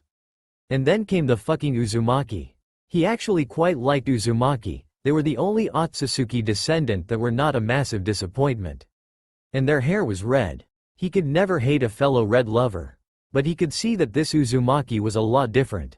She was more senju in personality. It was proved true when she sealed him into herself. And then called him same things that the trash Madara did. That was so hypocritical that he couldn't even believe that these trash were in any way related to his father. Seriously, calling him a mass of chakra was fine, it was true anyway, but calling him mass of chakra without any intelligence? Now that was stupid. Did these humans even hear themselves? If there was anyone that was stupid, it was definitely not him. Did these senju had a brain deficiency? Fight to death with an Uchiha and then believe what they said with face value, seriously? Or was it perhaps the whole humanity that was this stupid? The way they were explaining their own techniques to each other sure was pointing more toward overall stupidity. His father's dream sure seemed far away. Mito's life was exciting to say the least. But that is a talk for another time. In a way he actually enjoyed the stay, he couldn't stretch his legs much, but the drama these humans' lives could provide was good in itself to say the least. He could also sleep as much as he wanted. And of course his emotion sensing was turned off so he didn't have to regularly feel human stupidity, so that was awesome. He was quite sad to hear that the Uzumaki got wiped out, and quite happy too.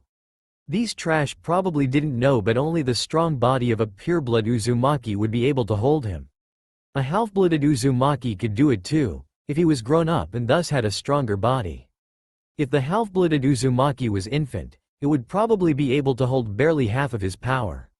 So when Uzumaki Kushina appeared, he face-palmed and resigned himself to nearly 2 more centuries of not stretching his legs. Why the hell did these Uzumaki had to live so long anyway?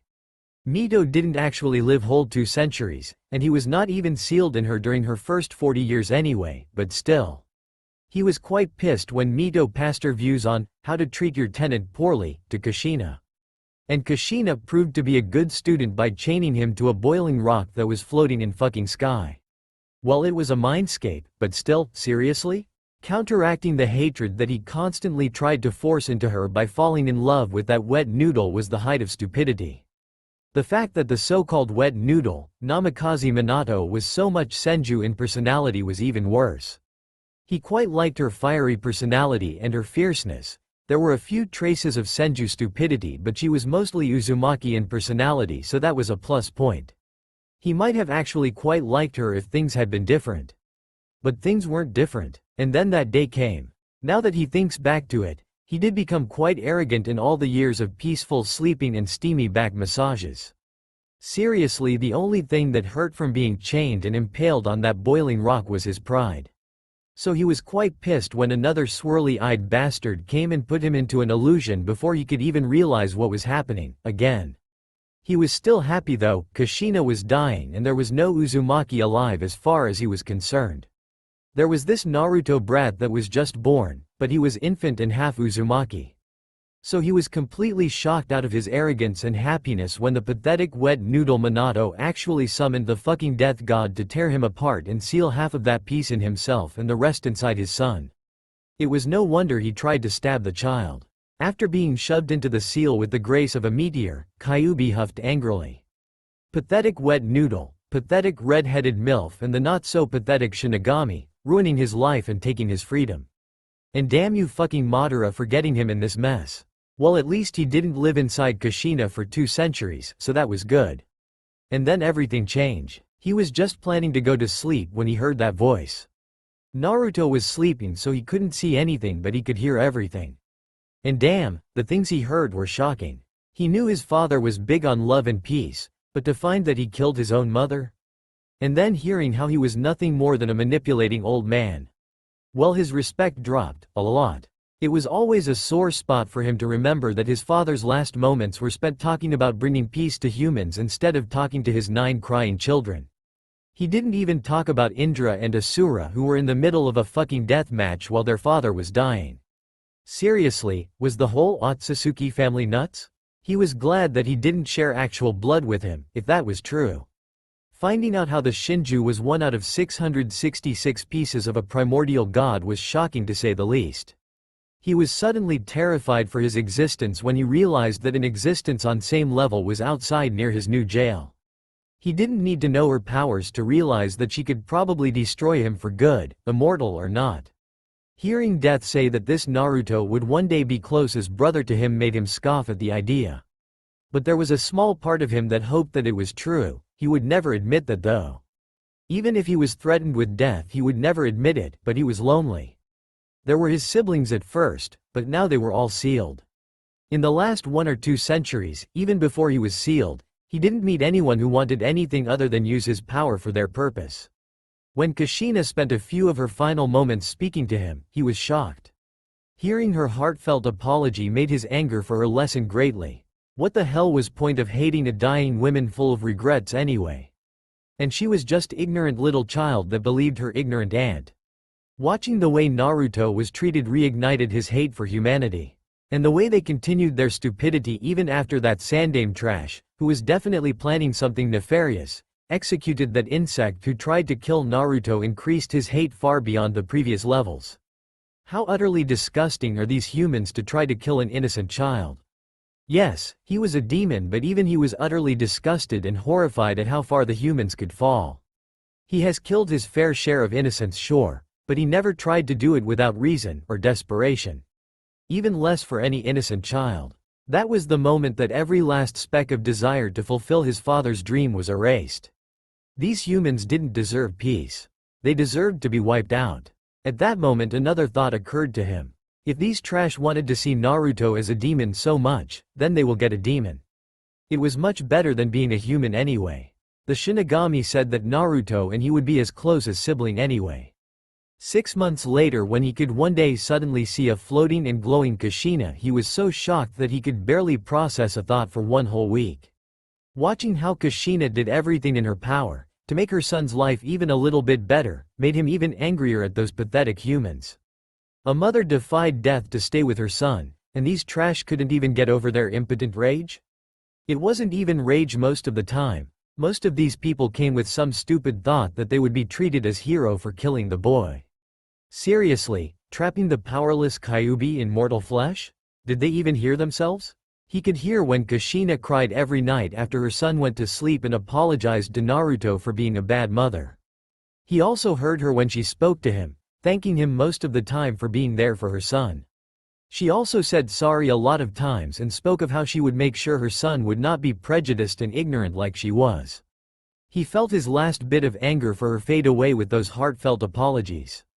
Even he could feel her pain and loss and felt sad for her and Naruto. He was demon, not like those trash humans, who would happily cook and eat their firstborn if they were hungry enough.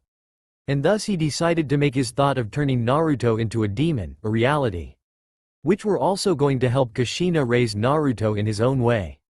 He channeled his chakra as much as possible, with the seal getting in the way, and allowed it to roam around Naruto.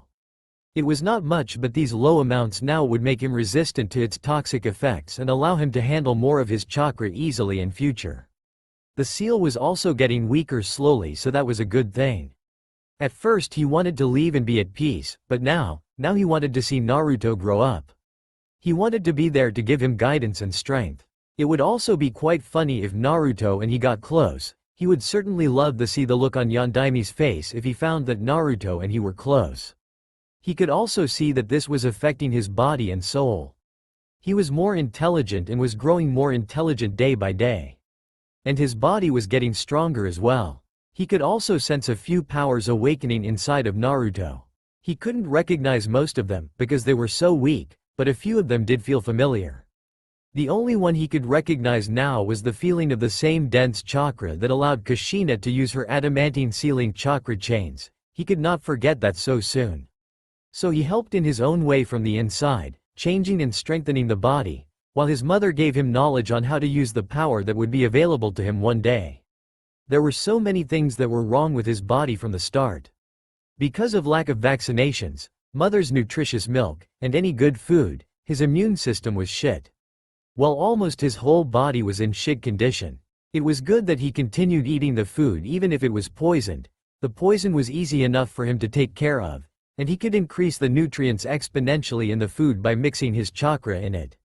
Naruto also got very high poison resistance, so that was good as well. But even he wouldn't be able to help if there was no food in the first place in his system. Even with that, it still took 4 years for him to bring him back to the condition that a normal Uzumaki would be at the age of 4. He was glad that Kushina didn't start his physical training before 4. He didn't want to redirect the meager chakra that he could pass through the seal to healing broken bones or bruises, when there was more important things to do. By this time he could recognize another ability that was hidden inside Naruto.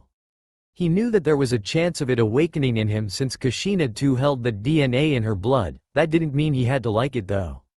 Though in the end it won't matter. Even if Naruto was to awaken that bloodline, he would still be the same person. And he was definitely not planning to let the only person he ever liked to turn homicidal broody emo. The 5th year was spent on spreading chakra equally in all parts of his body. He was shocked to see how Uzumaki's inherent strong bodies and healing powers combined with his chakra strengthened Naruto so fast. It took 4 years for him to heal Naruto and made his body as strong as any other 4-year-old Uzumaki, and in 1 year Naruto became as strong as a 7-year-old Uzumaki. That also made him realize just how much damage is done to a child's body if no one is there to look after him. It was quite vindicating for him to watch that pathetic waste of air and food getting her head removed. He was also happy to see that Kushina still retained her fierceness, and now instead of acting like an airhead as she mostly did, she was showing her true ruthless side that she only showed to Iwa Shinobi in 3rd Shinobi War. Kitsune, foxes, were clever, prank-loving and manipulative. They also always kept their promises, and Kushina showed all of those qualities. He watched as Naruto and Kushina went around the village looking at different places. His mother explaining to him about different places. He was quite angry at the glares that Naruto was receiving. Any and all sympathy, which was barely any, that he had for Konoha had evaporated long ago because of their treatment of Naruto. In his opinion, it would have been better if that masked lunatic dropped a comet on the village while he was being sealed into Naruto outside the village. He wondered what Kushina planned to do now that Naruto was homeless. He was not worried because Kushina seemed quite happy, which obviously meant she had something in mind. Looking at the mob that was following Naruto from a bit away made him apprehensive. It also reminded him of the fact that he could not sense any emotion while he was sealed inside someone. He wondered if there was a way to bypass that. It would surely be helpful in finding enemies and allies. Well, he could feel Naruto's emotions of course, but that didn't mean much. He could read his thoughts after all. He could also feel the emotion of anyone who was even touching his hosts. He had quite a lot of time finding out that when he was sealed in Mito and Kushina. That was the reason that he knew that Minato genuinely loved and cared for Kushina and Naruto. He was just too fucking optimistic and put his hopes on wrong people. He felt a little sorry for the man, but only a little. Naruto was a 5-year-old child, and even he saw the world more clearly than Minato ever did, and Minato was a veteran of war. There was no excuse for making trashy decision, especially for something so important. He wondered what would happen if he were to suddenly come to life. It would be a bloodbath, that's for sure. He wondered what the reaction of Konoha would be if he and Minato were to work together to teach those piece of shits their lesson. The horror, fear and despair would certainly be amusing, that's for sure. He put his thoughts on hold and started pumping his chakra in Naruto's body to make it ready in case he needed to outrun the mob. He knew that there were Anbu nearby watching everything, but he didn't trust them to actually do their job. From what he had seen of Naruto's, Mito's and Kushina's interaction with that old Sandaime fool, he had a pretty vague idea of what he was planning for Naruto. He was probably planned to wait until Naruto was near death and then come to save him so that he could make Naruto loyal to himself in return for their kindness. The fact that there was no one else kind to Naruto other than him would make Naruto desperate for affection. There would be no need for loyalty seal or Sharingan-induced genjutsu. It would be purely psychological brainwashing. He didn't know why the Sandaime wanted that, but it didn't matter. He was already too late. The boy has everything that he needs. A loving mother who would tear apart the plans that Sandaime was carefully making by teaching Naruto everything he needed to be taught and making him smart. And he had him too, even though Naruto didn't know it yet, to make him strong. He smiled sadistically at the future that the Konoha was going to have. They thought they could hurt an innocent and get away with it? Even if it was very less, Kurama still held divinity inside of him, though he didn't even knew that before he heard about 666. He would be the god that would judge Konoha and wipe the evil from within its walls using the flames of retribution. He couldn't wait for the day when Naruto was ready to show his true strength and intelligence to the world. The world will tremble before their combined might. Naruto was carefully listening to the dear Anbu as he explained about how orphans received monthly allowance from the village until the age of 16 or 12, which was the graduation age, if you were planning to be a shinobi. He followed the Anbu guide to the place where he would be getting his allowance. During the whole process the handler was glaring at Naruto and was scowling darkly, but in the end he reluctantly gave the correct amount of money to Naruto, after the Anbu threatened him of course. Naruto would have noticed this, if he came out of his shock that he had been in from the moment he realized that the stupid orphanage was taking his money for these 5 years and feeding him poisonous food to show for it. Oh, and the rags that he called clothes, can't forget about them. He came out of his shocked state when that Anbu guide told him to visit the Hokage Tower next day and then puffed away in smoke. The way that the dear Anbu was lazily speaking and was slouching the whole time, he wondered if that was one of the lazy-ass Nara guys that his mother told him about. He shrugged and put that thought at the back of his mind and focused on the more exciting thing. That was so cool, I definitely need to learn how to do that. Naruto spoke to himself excitedly, or so the people nearby him thought when they heard him. They all started glaring at him even harder at those words. If Naruto was to look at their face, even a 5-year-old child like him would understand their thoughts in a heartbeat. Their face screamed, "The demon is trying to regain his power. We should kill him while he is still weak." Of course Naruto wasn't even looking at the stupid villagers. He spoke his words in such a way that could be passed as thinking out loud, but the truth was that Naruto was talking to his mother, who only he could hear. When he looked at his mother ready to whisper to her why she wasn't replying to his question, he froze. The reason for that was that his mother was glaring angrily at, well, everything. He has seen his mother glare at others quite a few times already, but it still made him freeze, not because he was afraid of her, but because he didn't like his mother becoming angry. He wanted her to just always keep smiling at him and telling him how proud she was of him. He looked around and noticed that everyone was glaring at him, scowling darkly and muttering under their breath. He wanted to return the glare tenfold to these people who made his mother angry, but he was too busy sweat dropping as he realized that he didn't even notice all these people even standing there, let alone glaring at him. Their killing intent was so pathetic that he didn't even notice it existing. Even the orphanage was worse than this. Yes, he knew what killing intent was. His mother told him about it. She wanted him to have a resistance to ki. When he first found out how it worked, he asked his mother to send him small doses of ki until he could withstand it. She couldn't, and it was not because she was a ghost. She could use ki against other people. She realized it later that even without her body her spirit was still there. And projecting your desire and resolve to kill your opponent on your own spirit was how ki worked, or at least that is how ki is generated. You need to focus that pressure of spirit on your opponent and let him feel it with his soul. That was how ki was felt. Ki was one of the most basic use of yin manipulation, but she had no idea about that.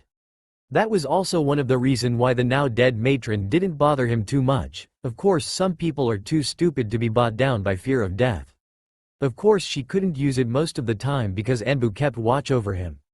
No, the reason she couldn't use ki on him was simply because she couldn't even think about scratching him, even for training. Thinking of projecting a desire to kill her son was too much for her. She did try, of course, but as soon as she looked at her son's cute and determined expression, the only thing left in her mind was her desire to protect and be there for her son who had already withstood so many hardships, and he just turned 5 today. Before she realized it, she found her son crying on the floor. When she rushed to him to ask what was wrong, she couldn't even open her mouth. Her son had a big smile of his face as he was crying and was murmuring repeatedly, "Thank you for loving me so much." That day the two Uzumaki found out that it was possible to send love and protective intent to another person as well. They just decided that Naruto would have to get used to ki the normal way. He did try to show his own love to his mother by using the now called love intent on her though. He could always see and hear his mother, but only at that time. He could feel her love for him. So he decided to learn how to return the favor. His mother was sobbing mess afterwards, as she too kept repeating, "Thank you for loving me so much." They found out later that intent manipulation, as they decided to call the ability, worked similar in all cases, and thus Naruto slowly became able to use and withstand little bits of ki as well. The reason why the villagers' ki was a bit less compared to those in orphanage was simply because they were scared of Naruto, or more like scared of dying and ending up like a trophy on the Hokage mountain. But human stupidity outweighs their fear of death. Of course the people of orphanage knew of those death too. There were even 2 of them from the dozen people that died. But looking at Naruto decreased their fear. And instead of loving him or even leaving him alone, when they looked at his childish, innocent expression, they hated him more. Naruto of course had no idea about that. Kushina did though. She couldn't move around much, with the invisible chains tying her to her son, but she could move a few meters around him, and because the rooms of orphanage were so small, she could easily pass through walls, or even the floor, and thus she heard of rumors as well, just like she heard the matron's plan for kicking Naruto out of orphanage, for him to die without having anyone to take care of. Well, too bad for the bitch. But Naruto did have someone to take care of him. She didn't know who it was that was killing those trash who tried to hurt her son, but she was thankful. Well, unless she found out that the killer just wanted Naruto to be his, or pawn. She didn't give that rumor much thought. There was nothing she could do unless that person decided to show himself, herself, and thus there was no point in worrying needlessly. Naruto of course knew that people hated him. The orphanage was the same, and his mother already told him that the only place he would be treated with any normality by masses would be where no one knew him. He did ask her why he was hated so much and was told that, because these people are blind and stupid, and are hating you for something you didn't do. She also told him that she would explain everything to him when he was ready for it. He dropped it after that. If his mother said that he wasn't ready for something, then he believed her. He smiled slightly and sent his feeling of love to his mother to soothe her anger, and then whispered to his mother in such a way that no one would hear anything. Ka-chan, there is no need to get angry on them. Whatever they do doesn't matter to me. Rather, we actually need to do something about the fact that I'm homeless right now. Hearing Naruto's words and feeling his love for her, Kushina stopped glaring at those backstabbing insects and smiled at her lovely son. He is such a good boy. He is not stupidly optimistic like Minato, and he is not a dark emo broody like an Uchiha. Just happy with what he has. If only more people were like her son. Kushina put that thought away. Yeah, right, as if anyone could come close to being anywhere near as awesome as her son. I already have something planned for that, so don't worry. Now let's go around and look at the village. I'll tell you about all the different locations. With a barely noticeable nod, Naruto and Kushina set out to look at the village. Naruto for first time in his life, and Kushina after 5 years. Naruto spoke after a few minutes as he continued walking, so, about that smoky teleportation technique. Kushina sighed tiredly and spoke, Naruto, I've told you, no learning ninjutsu until you are at least 6. We need to get your chakra unlocked first, which takes 6 months for most people, and they do it at the age of 9 when they join the academy. Most clan children learn it at 8. And then we have to work on getting your control better before you go around even thinking of using shunshin, body flicker. And it's not a teleportation technique, it was just high-speed movement. Naruto pouted cutely at those words. No fun. It looked so cool too. Kushina looked at her son and squealed internally at her son's cuteness. She smiled slightly. She was happy that Naruto still had his childish moments. She knew he would not actually do anything that she didn't approve of, but she didn't want him to become a man who could only rely on others to make his decisions. She wanted him to understand the reasoning and thus learning how to make good decisions himself. After that, they focused on getting their trip done. Kushina told Naruto about how Konoha was divided into multiple segments. She took him to Shinobi District first, which was divided into 2 parts, the bigger one for clans and the smaller one for non-clan shinobi. She showed him around and pointed to all the clan houses, compounds, and told which clan they belonged to. She didn't have to tell him characteristics of each clan, as she had already taken care of that when he was 3-year-old. Thus he was not shocked when his mother glared at the Hyuga clan compound. He knew why, of course, and he fully supported her anger. He only had his mother in his life to take care of him, and thus knowing how those Hyuga treated their own family as slaves was utterly disgusting to him. Finding a Hyuga girl, who was the same age as him, getting bullied for her pale eyes in a nearby area was a bit strange for him, but the fact that she was timid and crying was utterly baffling for both him and his mother. Kushina soon found out that she was right in her assessment. Her son could take on 7-year-old children easily, He would have still been defeated because there were 3 of them, but Kushina dictated the fight to Naruto and he easily won with one well-aimed punch at the head for each of the 3. That was so pathetic. 7-year-old children at Uzu could never be such weak wimps who passed out in one punch. When Hyuga Ko took away Hinata, whose name they found out when Ko spoke of her as Hinata-sama, they were shocked. That was Hyuga Eris? That pathetic timid crybaby? Naruto though was thinking more about something else, and he spoke about the inconsistency to his mother. Hey Ka-chan, don't Hyuga have those weird bloodline that let them watch everything in a few kilometer range? Kushina looked at her son and answered. Yes, the Byakugan, one of the 3 most famous doujutsu. Why? Isn't it strange for a Hyuga to be getting bullied so close to their home, so close that anyone could see it happening from inside their room? Naruto then looked towards the Hyuga compound that could still be seen from here, and continued speaking. And isn't it strange for her caretaker to take this long to find her, especially considering the fact that the girl was their heiress? If it was Uchiha clan they would have mobilized their whole police force if the Uchiha heir was 5 minutes late for dinner. No. Kushina was shocked. Not at her son's insightful though, she knew that her son was wise. She gave her son all the knowledge he needed. He used his own wisdom to turn that knowledge into useful intelligence. The only thing that Naruto needed was experience and thus learning how to make proper utilization of that intelligence. Of course she was still keeping him in dark about a lot of things. He was barely as intelligent as a 9-year-old, but that too is quite a lot comparing that he was just 5 right now.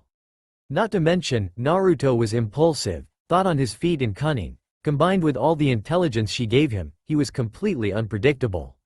She would not be shocked if her son would be able to defeat a Nara at shogi by just improvising and unpredictability. She would love to see that happening. These qualities sometimes resulted in Naruto somehow reaching a shockingly correct conclusion in a very less time and with very less knowledge. Just like it happened now. Naruto may have been thinking of this as an inconsistency, but Kushina could see it for what it actually was. She grinned bloodthirstily. First day of being out in the village and her son gave her such a delicious piece of information. She put all the facts together. Hinata was timid and shy. She was Hyuga heiress. She was being bullied so close to her home. These were the facts that Naruto realized. The facts that Kushina could see while Naruto couldn't were. Hinata was girl. Hyuga were a male-dominant family.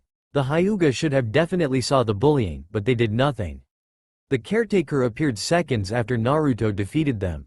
The caretaker was forceful and didn't listen to Hinata when she wanted to thank Naruto and dragged her away. It was easy for her to reach the conclusion that Hinata was being targeted by her own clan. The main branch probably hates her because she is a girl, and thus not worthy in their eyes. The branch clan hates her because Hinata is of main house. She realized that Hyuga were allowing that bullying to happen. The caretaker always knew where Hinata was and waiting for maximum physiological damage to be done before interfering. But that didn't happen because of Naruto, so Hyuga Ko appeared and took her away before she could gain confidence from watching Naruto. She did feel a bit bad about how Hinata was being treated, but there was nothing she could do. There was nothing Naruto could do as well other than becoming Hinata's friend, but that would gain him the ire of Hyuga clan. She decided she would hide this from her son until she taught him enough politics for him to understand the consequences of certain actions.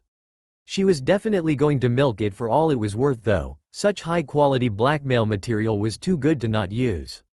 There was no other interesting interaction in the shinobi district entirely. She wanted to at least see Makoto to understand her reasoning for abandoning her son, but the only Uchiha outside the walls were the guards, and the glare they were sending easily conveyed the message of, "You are not allowed anywhere near here." The market was horrible. Most of the shopkeepers were glaring at Naruto and outright refused to sell him anything at all. The ones who were not glaring, however, were selling him rotten food and useless rusted junk for 3 times the price of a normal item. And when Naruto pointed out that the rate that was written of the said object was 3 times lesser, these shopkeepers first looked shocked that he could read, and then they too started glaring at him and shouted, "If you are not going to buy anything, then get lost, demon, and stop wasting my time." It was quite hard for him to calm Kushina down, who wanted to blast that trash full of so much ki that he would go into coma. But Kushina was barely able to restrain herself, knowing that it would be trouble for Naruto if everyone was to think that he could use ki. They tried to leave the shopping district after that but were stopped by an old man who called out to him from a small food stall. "Hey, blonde kid." Naruto looked towards the food stall and saw Ichiraku Ramen written on the top of the stall. He looked toward the old man who just called out to him and saw him smiling warmly. He went on alert immediately.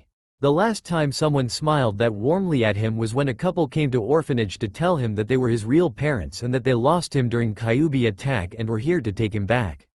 The man wore blue contact lens and the woman was wearing a blonde wig to make them seem real deal. Even their expression were warm. For a moment he wondered that these two really lost their child in Kyuubi attack, but then why would they be wearing wigs? He would have definitely be fooled if he didn't already knew his real mother. That, or the evil smirk that the matron had on her face as she kept muttering to herself, which was loud enough for him to hear, about how he would not be leaving their home once he stepped foot inside. Their expression when Naruto replied to them with, "Hokage Gigi told me that my parents died during Kyuubi attack. I'm sorry for your loss but I'm not your child," was a mixture of shock, at being caught, anger, for the demon not falling for their clever plan, and fear of what the Hokage would do them, which ended up making it some weird blue-greenish expression. It was quite hilarious when Naruto told them their face looked constipated. Of course he didn't say it like that. He said, "Ah, your face is looking like mine does when my poop is coming but I've to push it back because there is someone else using the toilet." Kushina was happy that she was a ghost for that moment because she didn't want anyone to see her rolling on the floor hysterically laughing like that. Well, other than her son of course, who didn't even understood why she was laughing like that. Was what he said funny? Even though that incident went away without any problem, they realized how utterly low the people of Konoha were ready to fall if they could even try something as disgusting as faking being a 3-year-old, Naruto's age at the time, orphan child's parent to hurt him physically and mentally. Naruto narrowed his eyes and went inside the stall carefully. He saw that the place was empty and stood close to corner where he could duck and run away fast. Naruto stood quietly for a few seconds then spoke in a voice that easily conveyed how much trust he had in that old man who he didn't know the name of. "What do you want?" Said man's smile faltered at the voice and he gained a sad and solemn expression as he looked at the child of his favorite customer. He hid his anger of the village and pain for failing Kushina behind his closed eyelids and his fake smile and then spoke. "I overheard that man trying to overcharge you. He is a disgusting man and you did good by showing him his mistake. I am Ichiraku Tuchi. Now I've not seen you around much. Who are you?" "Uzumaki Naruto, orphan." Naruto replied carefully. The man seemed sincere but he was not going to fall so easily. His mother was strangely quiet and was not helping him at all and he couldn't always rely on his mother to do everything anyway, so he decided to handle things carefully on his own. Tucci realized that opening up too much, or asking too personal question would backfire horribly. "Have you ever eaten ramen? It's the food of gods you know, you'd love it I'm sure. Come have a seat, since it's your first time, it'd be on the house." He stared at the man wondering if he was maybe one of the very few people who could actually think inside Konoha or if he was just faking the anger for Naruto to let his guard down. The man, Tucci, went behind the curtain to start preparing the ramen without even waiting to see if Naruto will sit or not. Naruto thought about what to do for a few minutes and then took a seat in the corner. Even if the man poisoned him nothing would happen. And free food was nice so he decided to see how things would go. After that things were good. Naruto quite enjoyed the taste of ramen and had 3 more bowls, which was more than what most grown-ups could eat. Tucci smiled at him as he remembered Kushina eating bowls upon bowls of ramen like Naruto as well. They had idle talk the whole time, keeping the conversation lighthearted. Tucci told him how he had a daughter that was 5 years older than Naruto named Ayame and that she was currently in school, civilian school, who Naruto would surely come to like. Naruto in the end did pay for the ramen by leaving the money on the counter from the meager amount of money he got as monthly allowance. He couldn't bring himself to take free food from someone who was obviously not very rich and even had a daughter to take care of, and then he left. In the end it wasn't much but he at least knew that there was one person in Konoha who wasn't judging him without even trying to know him. Which was in the end, a lie. Ichiraku Tucci is judging Naruto without knowing him. It was just that most people judged Naruto badly for the Kyuubi without knowing the real Naruto, while Tucci judged Naruto as being better because he knew Naruto's parents Minato and Kushina. But he had no idea about that, and neither did Tucci himself. Kushina and Naruto continued their journey after that, none of them talking about the Ichiraku incident. When they visited the park, they saw that the children didn't hate Naruto but kept away from him because their parents told them that Naruto was a bad guy. They realized that it would soon turn to their own hate as well, because children mostly followed after their parents and listened to them stupidly. Naruto too did that, of course, but he at least asked Kushina for a reasoning before agreeing to a decision. The only other thing of interest that happened was when Naruto tried to enter civilian library. He was kicked out without even any reason given to him. It was now 6 p.m. and sun was nearly set. Darkness was increasing and streets were getting emptier. Unlike what most people would think, there was no celebration for the defeat of Kyuubi. After all, Kyuubi was not defeated. Konoha's Yondaime was dead, a lot of its shinobi along with him, and there was so much property damage, while the Kyuubi was still living and breathing in their midst and enjoying its days. At least according to people of Konoha. So October 10th was not a day of celebration but of grief. Naruto and Kushina were of course aware of the mob of 10 people that has been following them for the last 15 minutes. Kushina was aware that there were 3 Anbu members present nearby watching them, but they were doing nothing. Kushina cursed herself for stupidly roaming around the village till it got so late. She thought that the people of Konoha would at least not try to hurt him after 5 years. But looks like seeing him walking around the village for the first time reignited their anger. The fact that he looked so healthy and happy probably increased their hate even more. The fact that today was the day that Kyuubi attacked did not even enter Kushina's mind till now. She turned towards her son to tell him to hurry up and to start running, but it was already too late. They were still far away enough that Naruto could run away from them, but their voices were easily reachable to him. Most of the shouts were about finish what Yondaime started and teaching the demon his place. Those Naruto didn't give a fuck about and just continued hurriedly going in the direction that his mother already told him to go to. It was not his first time being called a demon, obviously. He wondered if it was because he had whisker marks. It was stupid, of course, to be called a demon just because of a few peculiar birthmarks. But then again, Konoha was home to stupid and mentally challenged. It was when someone shouted about his mother being a whore who sold her body to demon did things change. The man who shouted that didn't even finish speaking his sentence before he was blasted with so much ki that he couldn't even breathe. He was so terrified that he couldn't even move from that position he was in, unlike those who were around him, who fell on their knees and were shaking from fear. The man looked upward after he realized that he was staring at the ground, and his whole body froze with terror. Glaring at him were those same eyes that terrified the whole village 5 years ago on this day. Those glowing red eyes with black slit in them were now directed at him and looking at him with utter loathing and hatred. Eyes that easily conveyed the message of how he was going to die painfully in a few moments. At that moment he realized his mistake. How much fucking stupid they were, thinking that they would be hero. Thinking they would do what even the Yondaime couldn't. How the hell did they stupidly believe that antagonizing this monster in human form was a good idea? No, he knew. He knew the real reason. Everybody knew. The boy was not Kyuubi. They still remembered the Kyuubi's powerful presence, and they knew it would not be defeated by anything, even their Hokage. But they were stupid and arrogant, feeling proud of something they had no part in.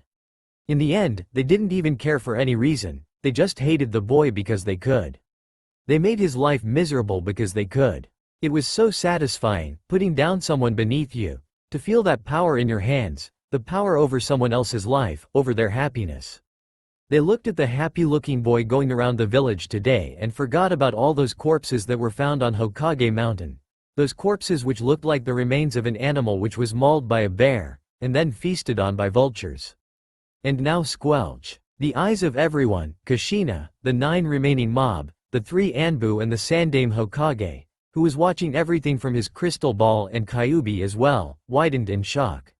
Uzumaki Naruto was standing there still in the same place as before, but his face was turned slightly due to which top half of his face was visible, from where those menacing red eyes were glaring at the corpse of the man who spoke ill about his mother. The most prominent feature at this moment, however, were the 9 pitch black chains that were coming out of Naruto's tailbone. 8 of them moving around menacingly like tails of Kyuubi did when he stood. One however was stretched out, and passing right through where the heart of said man once was and was keeping the corpse dangling a few inches above ground.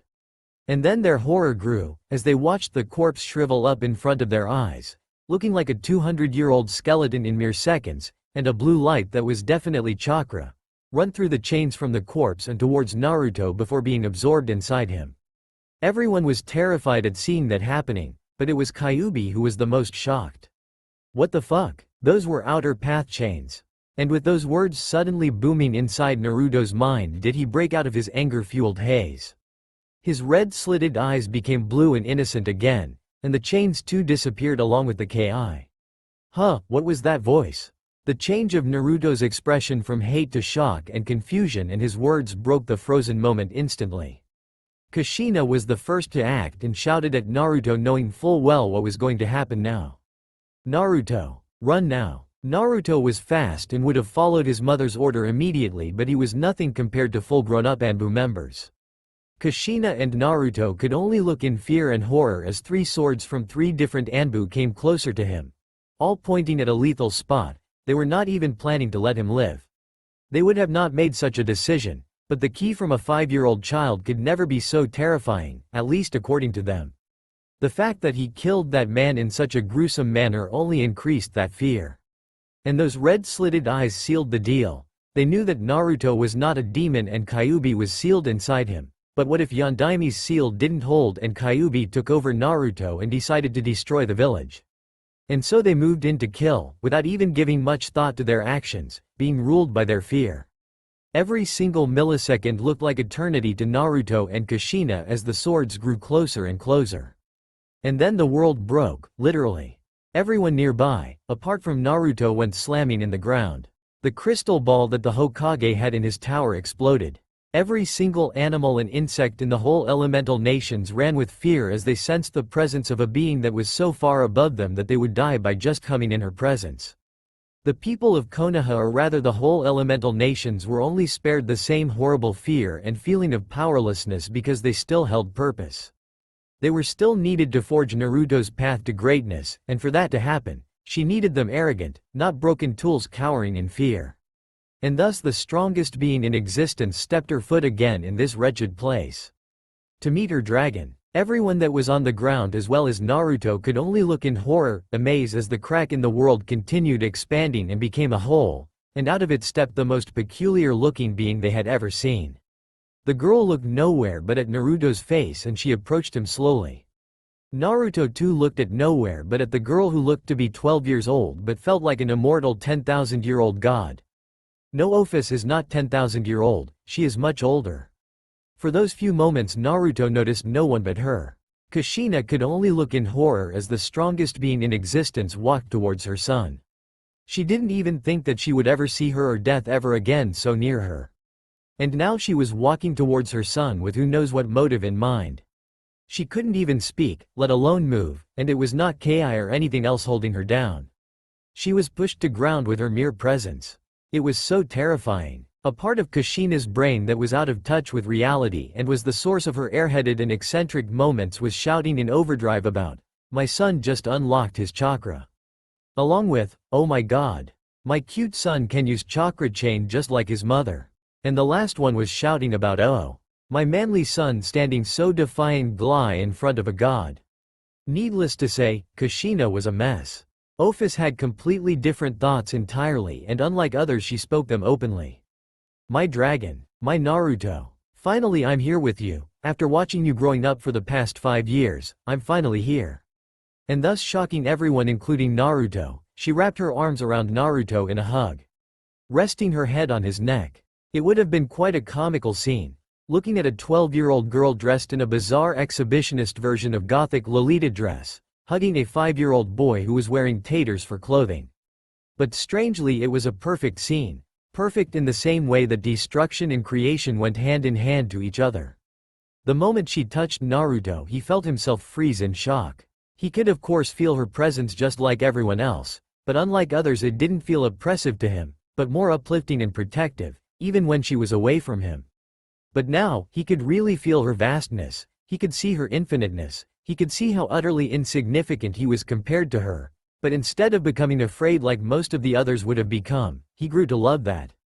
The feeling of vast unknown, the feeling of infinite unending potential, The eternal adventure and the infinite love and protectiveness that he could sense from inside this girl were euphoric to him. And without even realizing it, he too wrapped his arms tightly around the girl who he came to love in just that moment. Kyuubi though was trying to keep his mind from breaking it, feeling the same presence as Naruto.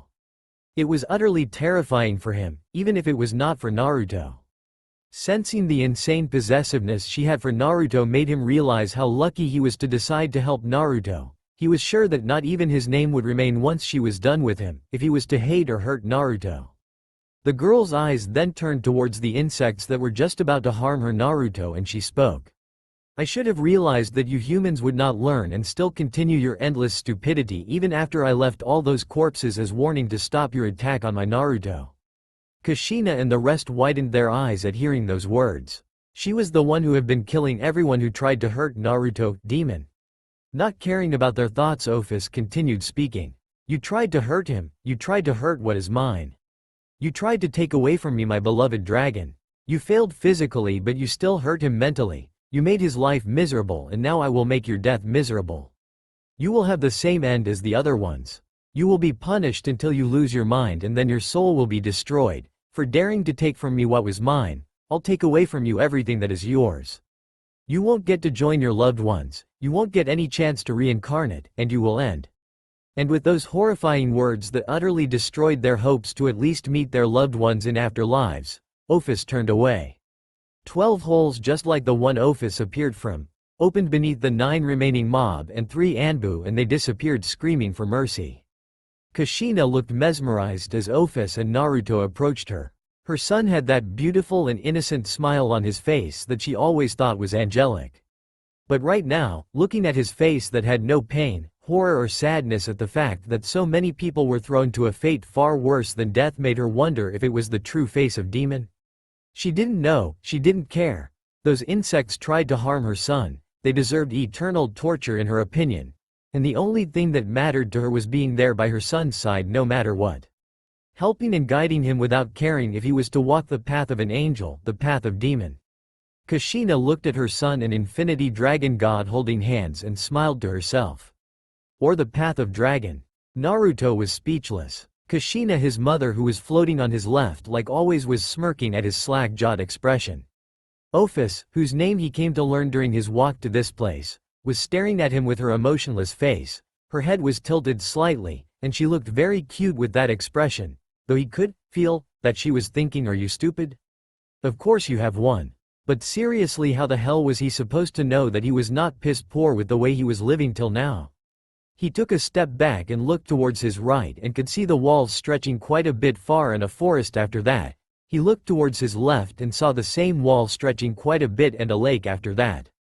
He sighed and looked upwards toward the big gate with the Uzumaki symbol etched into it.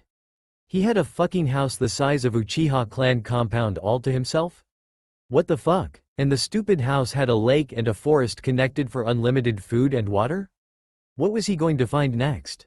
A big-ass training ground? Or even better, a library? Kushina smiled at her son and spoke in a happy voice. Happy birthday, son. From now on you can live peacefully without anyone interfering with our lives. Naruto's eyes widened. So this is the gift that mom was planning to give me? He smiled at the house that was now his and spoke to his mother. I love it, thank you mom. You are the best. Of course, I am Databane.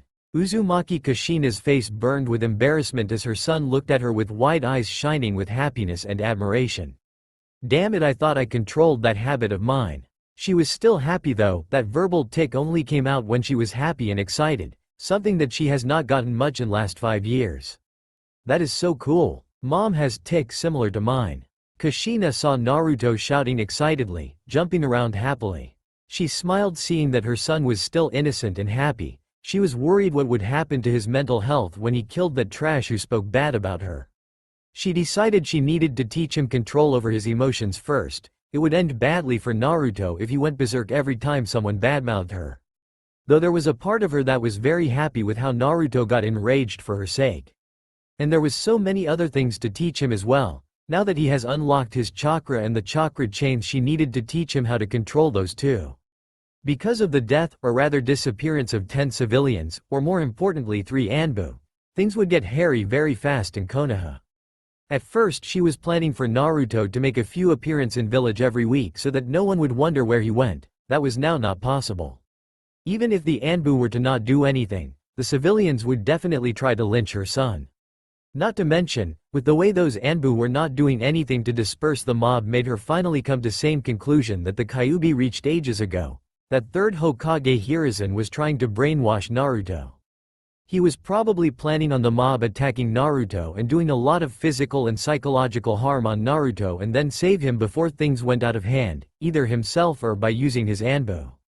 The kind grandfatherly act would have made him seem like the only person who cared about Naruto in Konoha and thus getting his loyalty. She didn't know why Third wanted Naruto's loyalty. Well, there was the fact that Naruto was Kyuubi's Jinchuriki and thus Third would want Naruto to be loyal to village. But then wouldn't it have been better for him to make sure that the village was knowledgeable about what a Jinchuriki was, so that he could be respected and loved and thus in return love and fight for the village? She sighed loudly. Wasting brain space is not going to solve anything. Until I know more about his motives, I can't do anything. Kushina focused on the present and decided that getting in the house after that life-threatening ordeal and getting some rest was more important. Naruto, let's go in. The house is ours so you can look around it later, we need to make plans first. Now, put your palm on the doorknob, it'll check for authentication by slashing your palm a bit and taking your blood, so it will sting. Naruto stopped thinking of how close he and his mother were if even their verbal tick was similar to each other, when he heard her serious voice. Without a complaint he put his hand on the doorknob. He felt the sting but he didn't even grimace. It hurt a bit but it was nothing compared to those fevers of his that he used to get when he was younger. He looked around wide-eyed at the way the door automatically opened. These seals that his mother spoke about were the most awesome things in existence as far as he was concerned. The only reason he was not jumping around shouting at his mother to teach him those was simply because he knew that he will be learning those soon. He knew that Uzumaki clan was famous for using seals and being the last known Uzumaki alive. It was his duty to learn his clan's ways. He didn't understood much about that. Why the hell should he care about what a bunch of old dead guys thought anyway? But since his mother said that he should do it, then he would do it. Maybe there might actually be something useful in there, like those cool seals. The scenery inside was very beautiful. There were a few narrows that were connected to the lake outside that were dug in serpentine fashion all around the compound. Thick and cushion-like grass was covering every centimeter of the ground. There were a lot of trees that were growing out the ground at random intervals. There were many birds chirping and squirrels running around and living all around the area. Naruto felt quite at peace in this location. It's so beautiful, he murmured out loud without even realizing it, mesmerized as he was with the calm and peace of the place. Kushina smiled happily, thinking the same thing. Office, who was silently observing everything, too was enjoying the scenery with Naruto as the focus. Everything looked better with Naruto in it. They soon reached the front door of the main house and had to repeat the process to get inside the house. The house inside was free of dust and looked exactly like it did when Kushina saw it last. He wondered why that was but then chalked it up to awesome seals just being awesome. Naruto sat on the sofa that was close to him, exhaustion from the day suddenly catching up to him. Before he could even get a yawn out, Office, who has been quiet all this time, come and sat on Naruto's lap. The scene looked quite comical because Office, who looked 12, was sitting on Naruto's lap, who was 5. The height difference was quite big and Office completely hid Naruto from view. Office frowned for a moment and then stood up. She went to a large couch nearby and laid on it. She then turned towards Naruto, who was staring at her, and gestured at him to come towards her. "Come to me, my dragon. I'll sit on your lap when you grow old enough." Kushina watched numbly as her son went and lay down on top of Office, hugging her tightly. She would have been worried about her son's safety if not for the satisfied smile that was on both Office and Naruto's face. It would have looked quite indecent if both Office and Naruto looked older, but right now they looked like cute children that they were. Well, that Naruto was. Right now she was just wondering how and why Naruto was trusting the dragon god so much. She wanted to ask that question to her son but was worried about her existence if she accidentally angered the dragon god. Luckily the awkward silence was broken by Office herself. "You have done a good work in raising my dragon Uzumaki Kushina. It seems my decision to grant Naruto power to see your ghost was a correct one." Both Kushina and Naruto's eyes widened at those words. But they didn't interrupt because Ophis was still speaking. When I saw Naruto suffering during his first 6 months, I wanted to bring him to myself and raise him strong and safe. But I don't know anything about raising any children and would have more than likely made him explode because of giving him too much power. Or made his brain melt due to transferring too much knowledge in his brain. Kushina shivered at those words. Apparently the gods were not all-knowing and omniscient, even if they were ridiculously powerful as she initially thought. I saw how you were strong enough to remain in living world even after death because of your attachment to your son, and decided that you would do a good job of raising him strong and intelligent. My decision was correct. You know you are not like most humans. At those words Ophis turned to look at Kushina directly instead of staring at Naruto's beautiful eyes and innocent face. Your spirit feels more like that of a mother dragon than a human, how peculiar. Such was not the case during the moments of your death. Perhaps by being in my presence during your final moments, when your soul was weak, caused it to mutate slightly.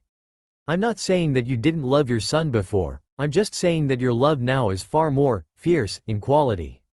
Kushina and Naruto were both quite put out by those words.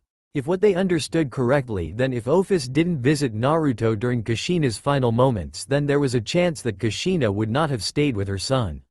They didn't even want to think of what would have happened in that case. They put that thought in the deepest, darkest corner of their mind and focused more on present.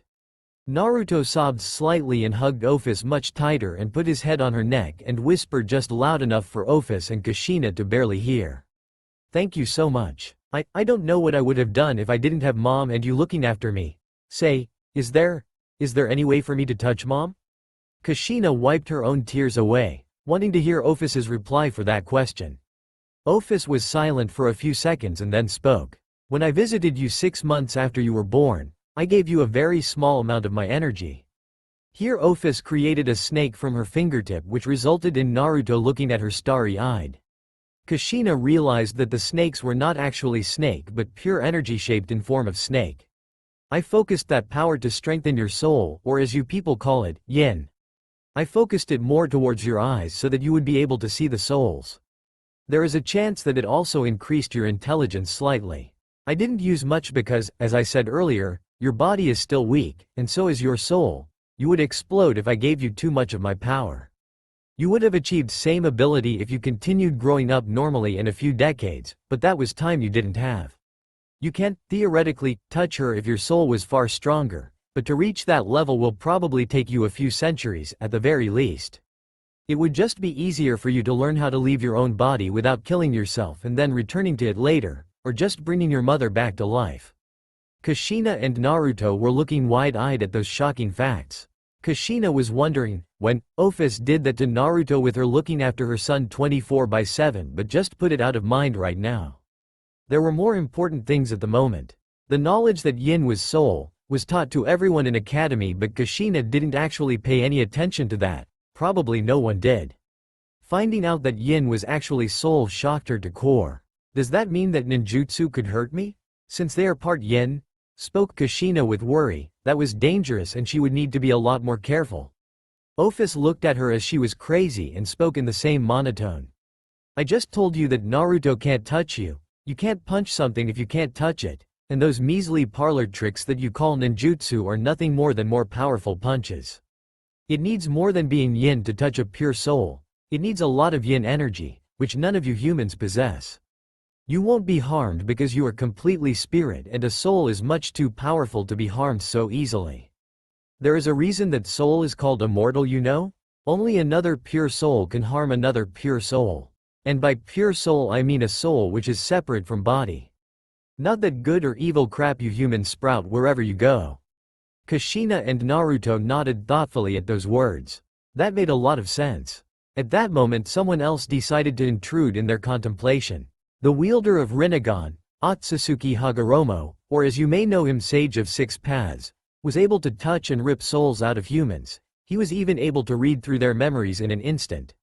Naruto jumped up from where he was laying down comfortably on top of Ophis and looked around startled to see where the powerful sounding voice came from.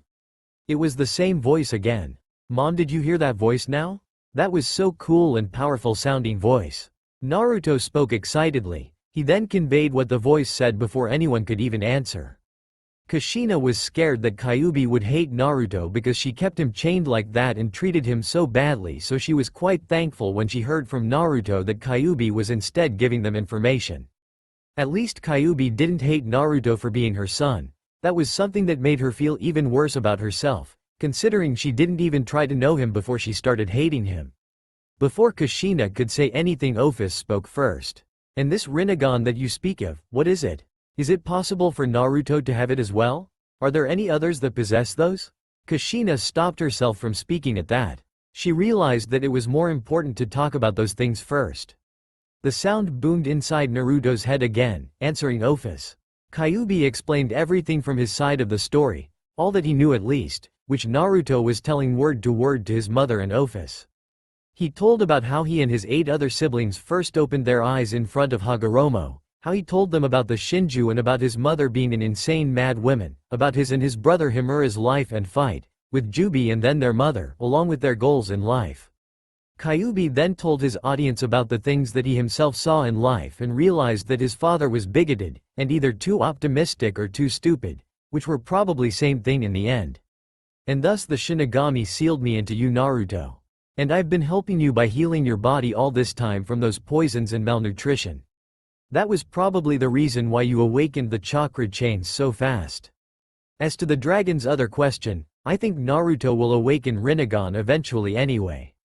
You see, most Uzumaki can only use adamantite chakra chains which are super strong. Kushina was the only one who could use adamantite sealing chains which could seal any movement from both chakra and body, which I realized was because of Uchiha blood in Kushina. And I already told you how Rinnegan can possibly be awakened if Senju and Uchiha blood was to be combined. You see, Naruto already has Senju blood in his veins. Hashirama's Mokuton had the same properties of absorption that Naruto's black chains showed earlier. Hashirama's chakra that I could sense in Kushina mixed with Madara's was too small to achieve that at first, but because I have been strengthening Naruto's DNA in order to heal him, I think it started awakening and mixing the strengthened DNA. I also think that if Naruto was to have Hyuga blood in his veins, then he would be able to complete the black chakra chains by adding the last ability, which is the ability to control the body and chakra of anything in which the chains are embedded and thus achieve outer path chains. The combination of Hyuga and Uzumaki blood may also awaken Tenseigan, which is final form of Byakugan, as well. Combining those 4 bloodlines together will bring him even more close to Otsutsuki Kagaya than my father ever was. I don't even know what abilities she had, and Rikudo really didn't tell us much about her. As for anyone having Rinnegan, I already told you how I think Madara was able to achieve the Rinnegan. I also told you how I think that masked man was Madara's pawn. So there is a very big chance that Madara's plan is still in work. He probably has his eyes stashed somewhere and is waiting for someone to bring him back to life. The Kyuubi sighed loudly after that. Damn, I've not spoken that much in. Actually, I don't think I have ever spoken that much at once ever. Ophis was looking thoughtful after hearing so much and was considering how to use this new knowledge for best gain. Kushina was a mess of emotion. She knew quite a lot already, but damn, that was shocking. Finding out that she had Uchiha fucking Madara's blood in her veins made her confused and apprehensive. She too had no idea if Madara was her father or if he just went and injected his blood in her as an experiment, and she didn't know which was worse. Finding out that there was Hashirama's blood mixed in with Madara made her overactive mind conjure some images. Madara, please stop. No, today I shall finally defeat you, Hashirama. But, I have a wife, I can't do this to her. What is a wife? Throws his clothes aside. A miserable little pile of secrets. But enough talk, have it you. Moans of Hashirama and Madara continues in background. Ah. Mom, your nose is bleeding, and your face is kind of scary. The sound of her son's voice broke her out of her daydreaming. She saw him looking at her with a little bit of fear. Ophis was looking at her with a knowing smirk. She blushed a little at that. Her son then spoke again. Ah, Kyuubi, huh? Okay. Kurama is saying that mom is a pervert. What is a pervert? Kushina looked horrified for a second, then gained an evil smirk and spoke. I have no idea, son. Why don't you ask Kurama-san to explain it to you properly? It was Kyuubi, or rather Kurama's turn to look horrified now.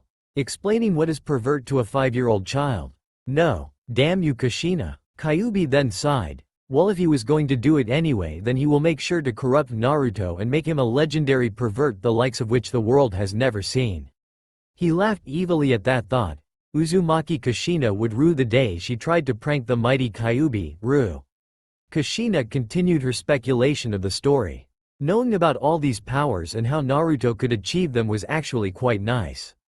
Mokuton and Sharingan would go a long way in making Naruto powerful. Having Rinnegan on the other hand is going to be so awesome that she couldn't even explain. She wondered for a moment why she never awakened the Sharingan, but then put that thought behind her. It doesn't matter anymore.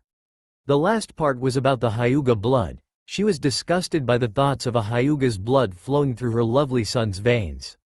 But she was not stupid. Power was power, and discarding such useful power-up would be stupid in the extreme. It was not just one as well. Not only the chains will become even more powerful, Naruto would also get Byakugan or maybe even Tenseigan and who knows what else. Her son would be a powerhouse that would be able to devastate armies in a single breath. There was so much work to do. The first thing that she needed to teach Naruto was definitely going to be Shadow Clone. The memory return feature was too fucking good to not use. She looked towards her son and saw that he had an expression that was mix of sadness and determination. Naruto was a mess even more than his mother. A lot of the things went over his head that Kyuubi spoke of, but he understood enough to get the gist of it. The way that the Biju were treated by Hagoromo, and then knowing that Yondaime Hokage Minato, who was his father, and wasn't that a shock, treated him the same way, made him think of Bijus as older sibling in same position. He was quite a bit sad and angry at how badly humans treated them just because they were different, just like he was different.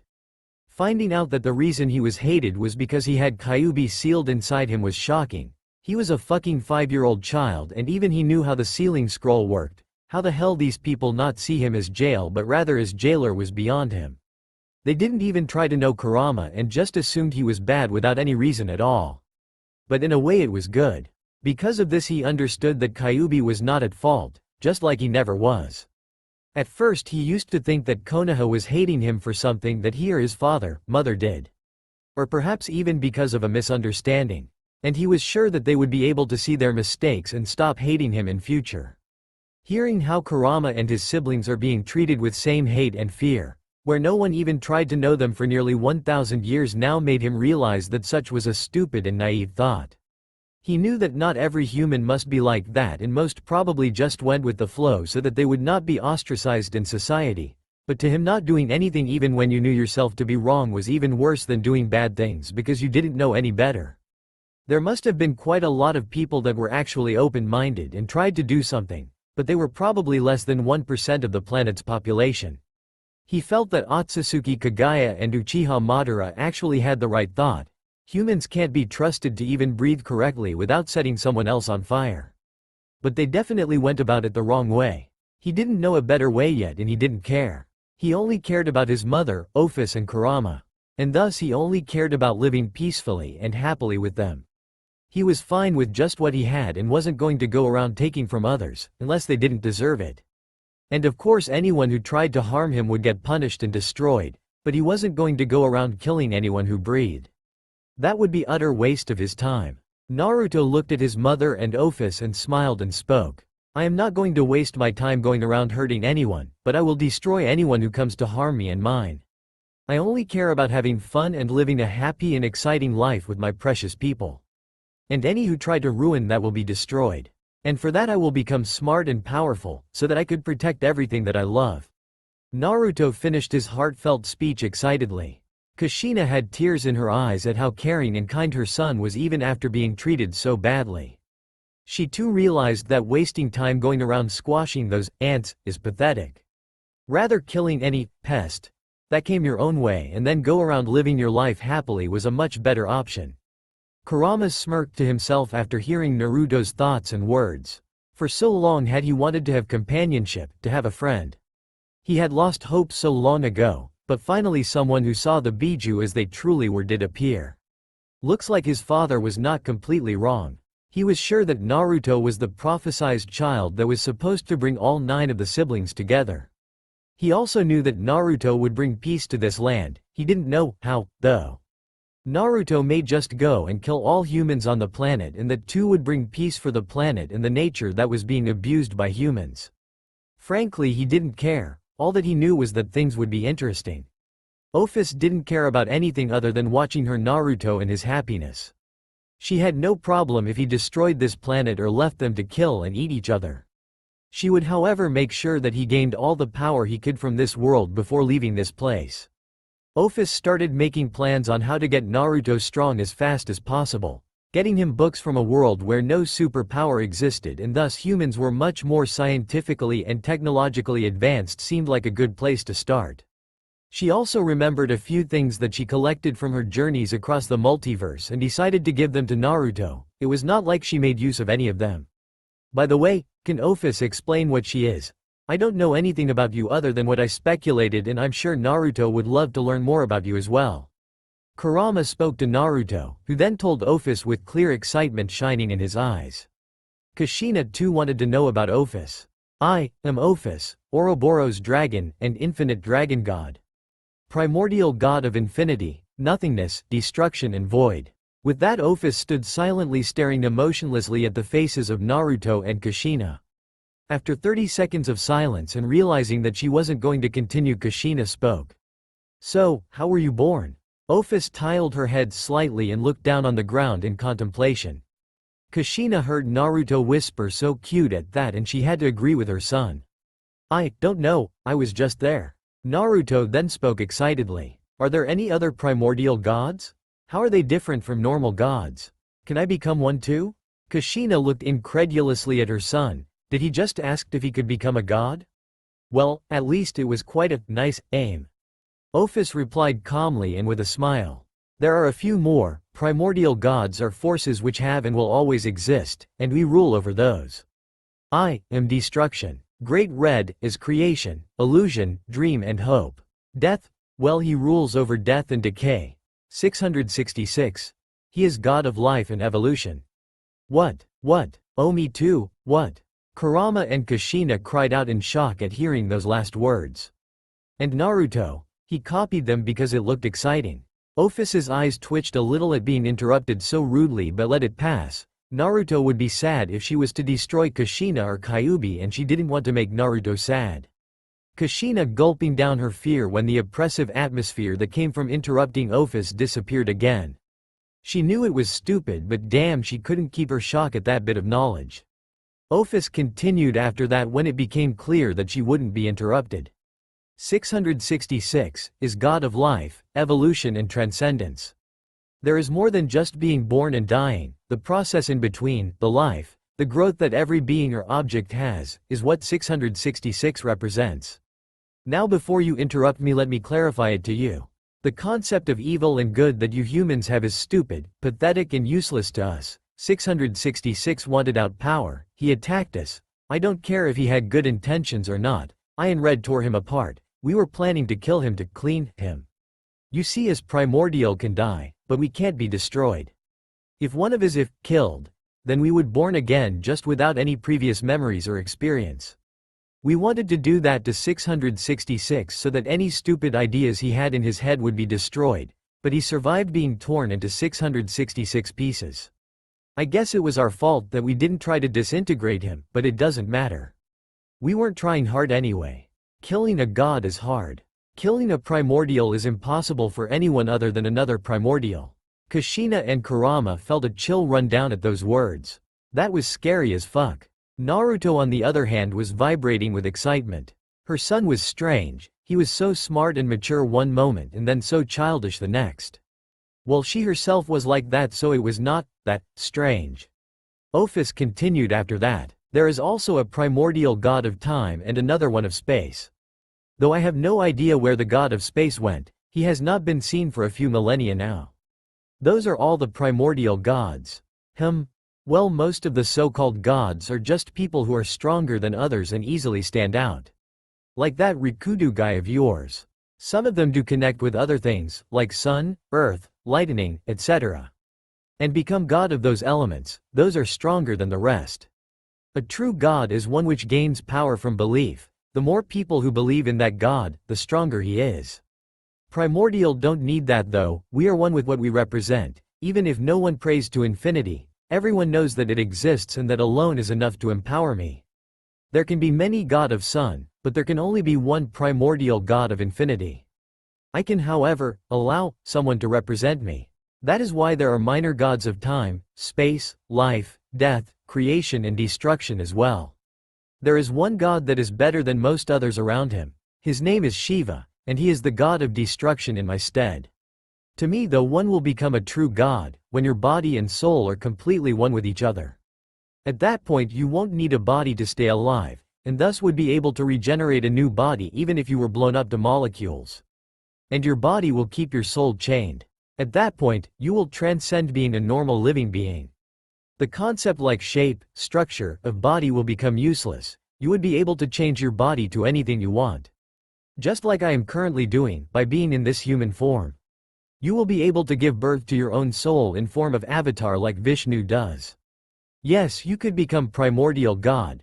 I was actually planning to have you destroy and absorb pieces of 666 across the multiverse once we were done here and have you take the place of new God of life.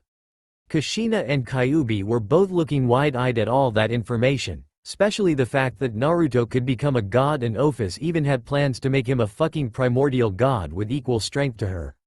Naruto was, wait, is that smoke coming out his ears? Well, apparently the excitement was too much and Naruto fried his brain.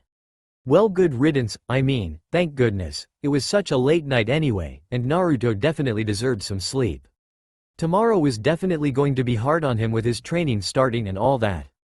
Kushina, Kurama and Ophis all wanted Naruto to become strong and would be there to help him every step of the path, but they wanted Naruto to become competent so that he could do everything himself instead of being dependent on them for everything. And for that he needed to learn a lot. Tomorrow his training will start. And soon Naruto will show the world what he can do now that he had people who loved him and were there to support him.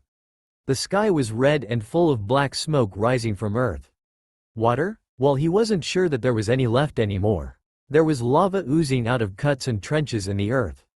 And in the middle of all of that were the last two living creatures on this hell. These two creatures were fighting for some unknown reason. He couldn't hear much, their voices seemed muffled, but from the little that he could hear he could find a few things. These two were brothers, twins actually. He couldn't actually tell that fact to be true until the one who was called Virgil had his hair come down from their slicked position. After that both him and his brother Dante looked copies of each other. Virgil appearance.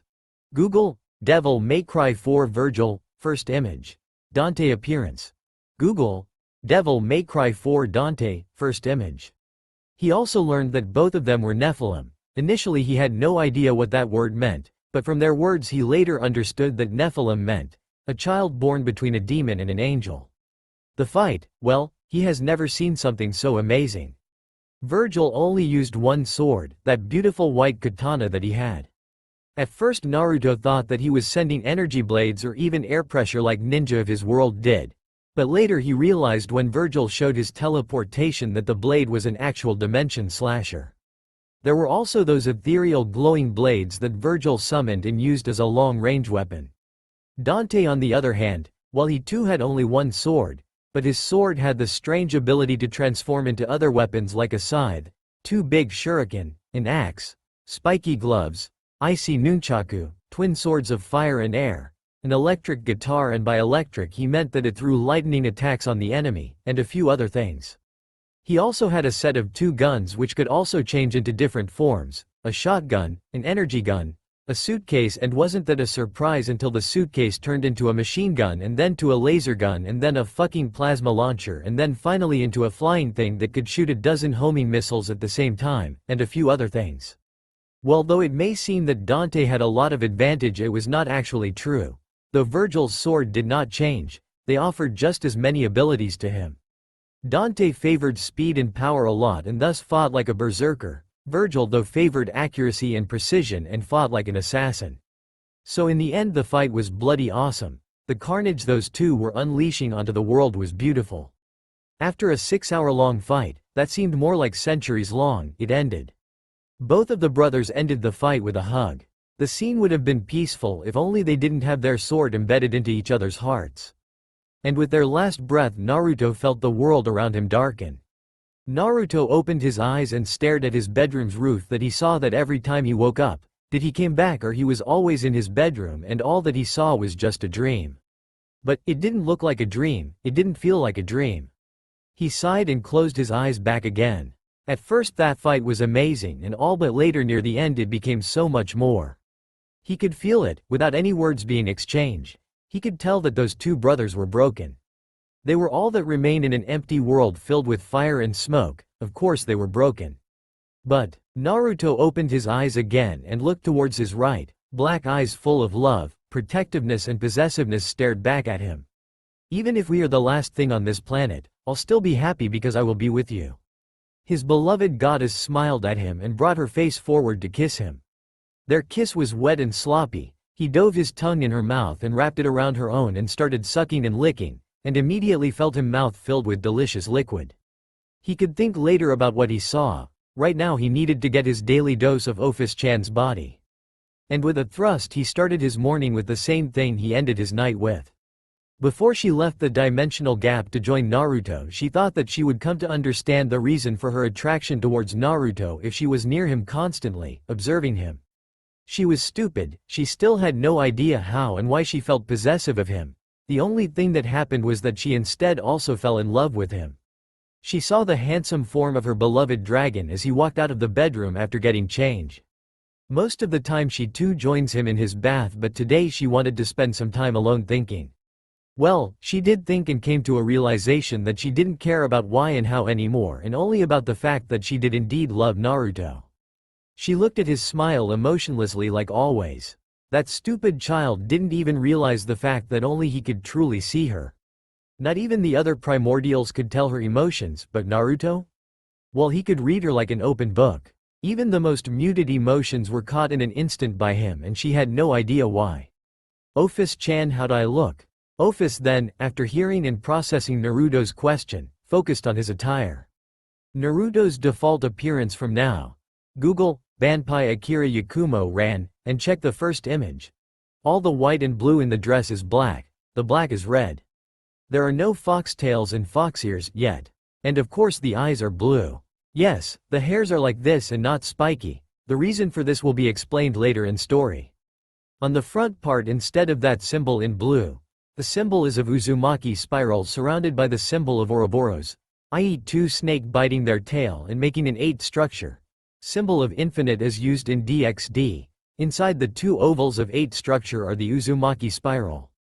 She had to admit that this was good, an attire worthy of a future god. No, an attire worthy of he who would soon be known across all creation as her mate. She didn't even have to say anything. He guessed her approval if the happy smile of Naruto's face was anything to go by. She still wondered how he could read her so well. Nay, Office-chan, I saw something today. It felt too real for a dream, not to mention I have never seen something like this ever before. And thus Naruto tells her everything that he saw. He was worried when he saw her eyes widen at the start but lost that worry when she got a smirk on her face. After that I woke up, you know what happened after that. Office spoke after that. Well, it was about time. Don't worry about them for now, but do tell me every time you have any other such dreams, okay? Now go and continue your training. We'll be entering Konoha in 1 week for the first time after 4 years. How is Kushina, by the way? Office saw Naruto gained a glazed look for barely an instant before he was looking back at her. Good, his speed at entering and exiting his mindscape was top-notch. It'll be very problematic if he lost focus in the middle of battle for any longer than that. Mother is still sleeping. According to Kurama, being transferred inside the seal is very tiring process and Mother will stay out for another week at least. Naruto in his Fuinjutsu study was able to tweak 8 trigram seal and learned how to seal more than one being in himself. Later they theorized that since soul itself is a form of energy then it could be sealed inside as well. They were able to do it 5 months and 3 weeks ago, and the process was exhausting enough that it sent Kushina in a 6-month-long hibernation. But now that time was about to expire. Office nodded at that and watched Naruto leave the room to continue his training. Barely a second after Naruto was gone, Office heard a female voice speak out. It has started then, his divine powers are awakening. Office spoke without turning. Yes, they are. He saw another dimension, a battle. Nephilim of demon Sparta and his angel wife Eve. He saw their death. Ophis heard another female voice speak, this time a voice that she hadn't heard before, and this voice was filled with intrigue. So it is confirmed then, Vector did die at the hands of Tri-Hexa, 666, otherwise Naruto wouldn't have awakened power as primordial god of space. It also confirms that 666's chains are able to steal a god's divinity. Otherwise space manipulation would not have been possible for these chakra user.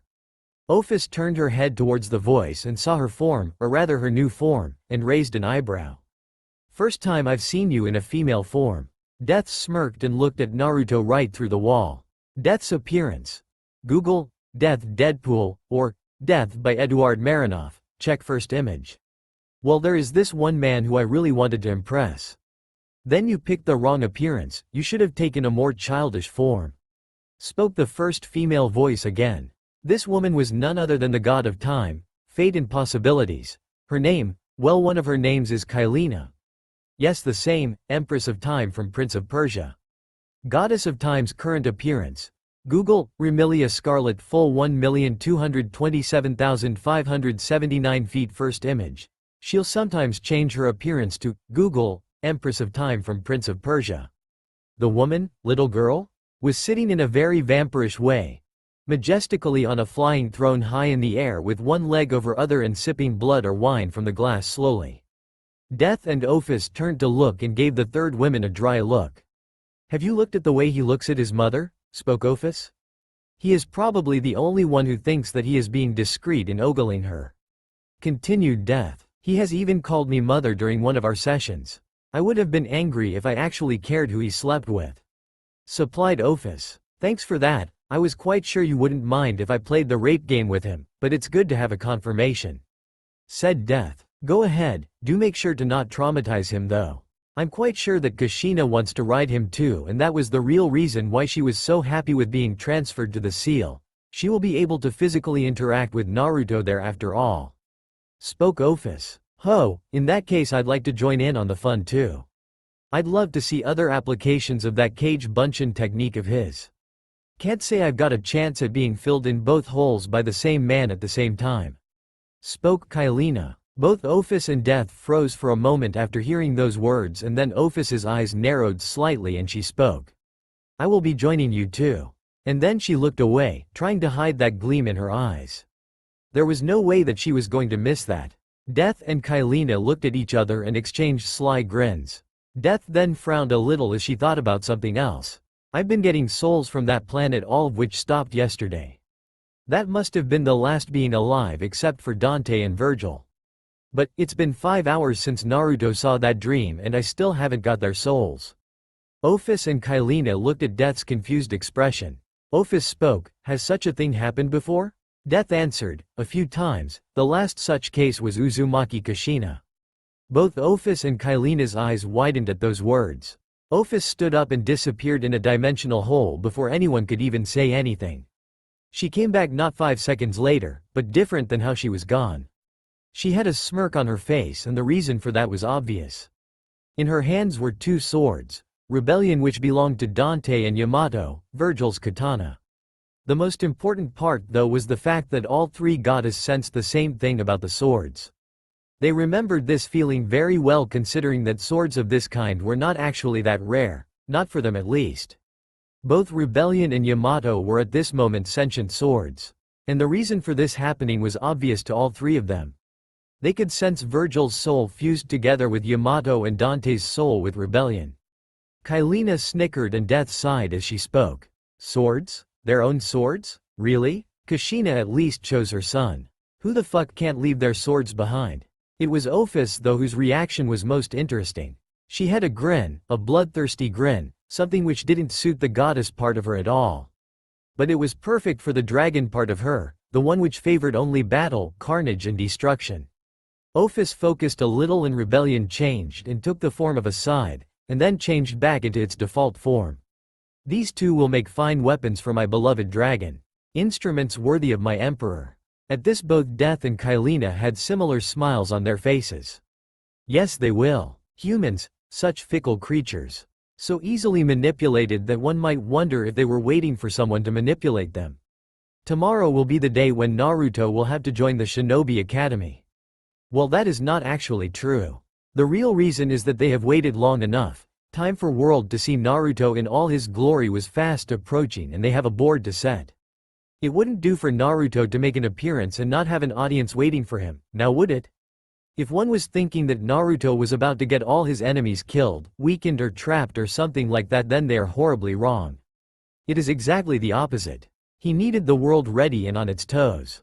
Powerful and challenging, but some sacrifices needed to be made. Wood needed to be burned to create a bonfire, and to amass the whole elemental nations together the amount of wood needed will be considerable.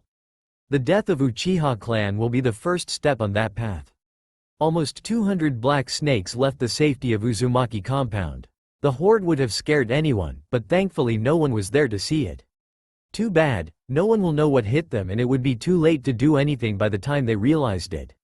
They all separated and went different ways. One of them saw a man walking and without weight sunk its fangs in his legs. The men didn't even notice, which was the most important part of the plan. He didn't even realize it as multiple seals and genjutsu were placed and removed from him. The snake followed the man as he went and joined a few of his friends in some dingy bar. The group talked and laughed at stupid things and then a few minutes later the man spoke. Hey listen, I'm not sure, I mean it has been 9 years, but do you remember Kyuubi attack? Of course we do, that's th. Let me finish first. I was too busy running for my life towards the shelters, but I remember, for a moment I looked at it and saw. Its eyes were not slitted, they had 3 comma patterns in them. The same pattern that there is when one is under Sharingan's genjutsu. Wait, are you saying that? And, didn't they all said that Uchiha Madara put Kyuubi under genjutsu to control him? Listen, of course I might be wrong. I was just a 12-year-old child back then, and scared and running, but I believe there was a Sharingan pattern in the beast eyes. All the men were silent and contemplating, then one of them spoke timidly. I think I remember it too. The snake nodded to itself and slithered away, going to find its next prey. They had till 5 a.m. tomorrow morning to spread the rumors as much as they can. Humans, such mentally weak creatures, the snakes didn't even actually do anything special. They just broke the genjutsu that was already on the people to make them forget about the Sharingan on Kyuubi's eyes.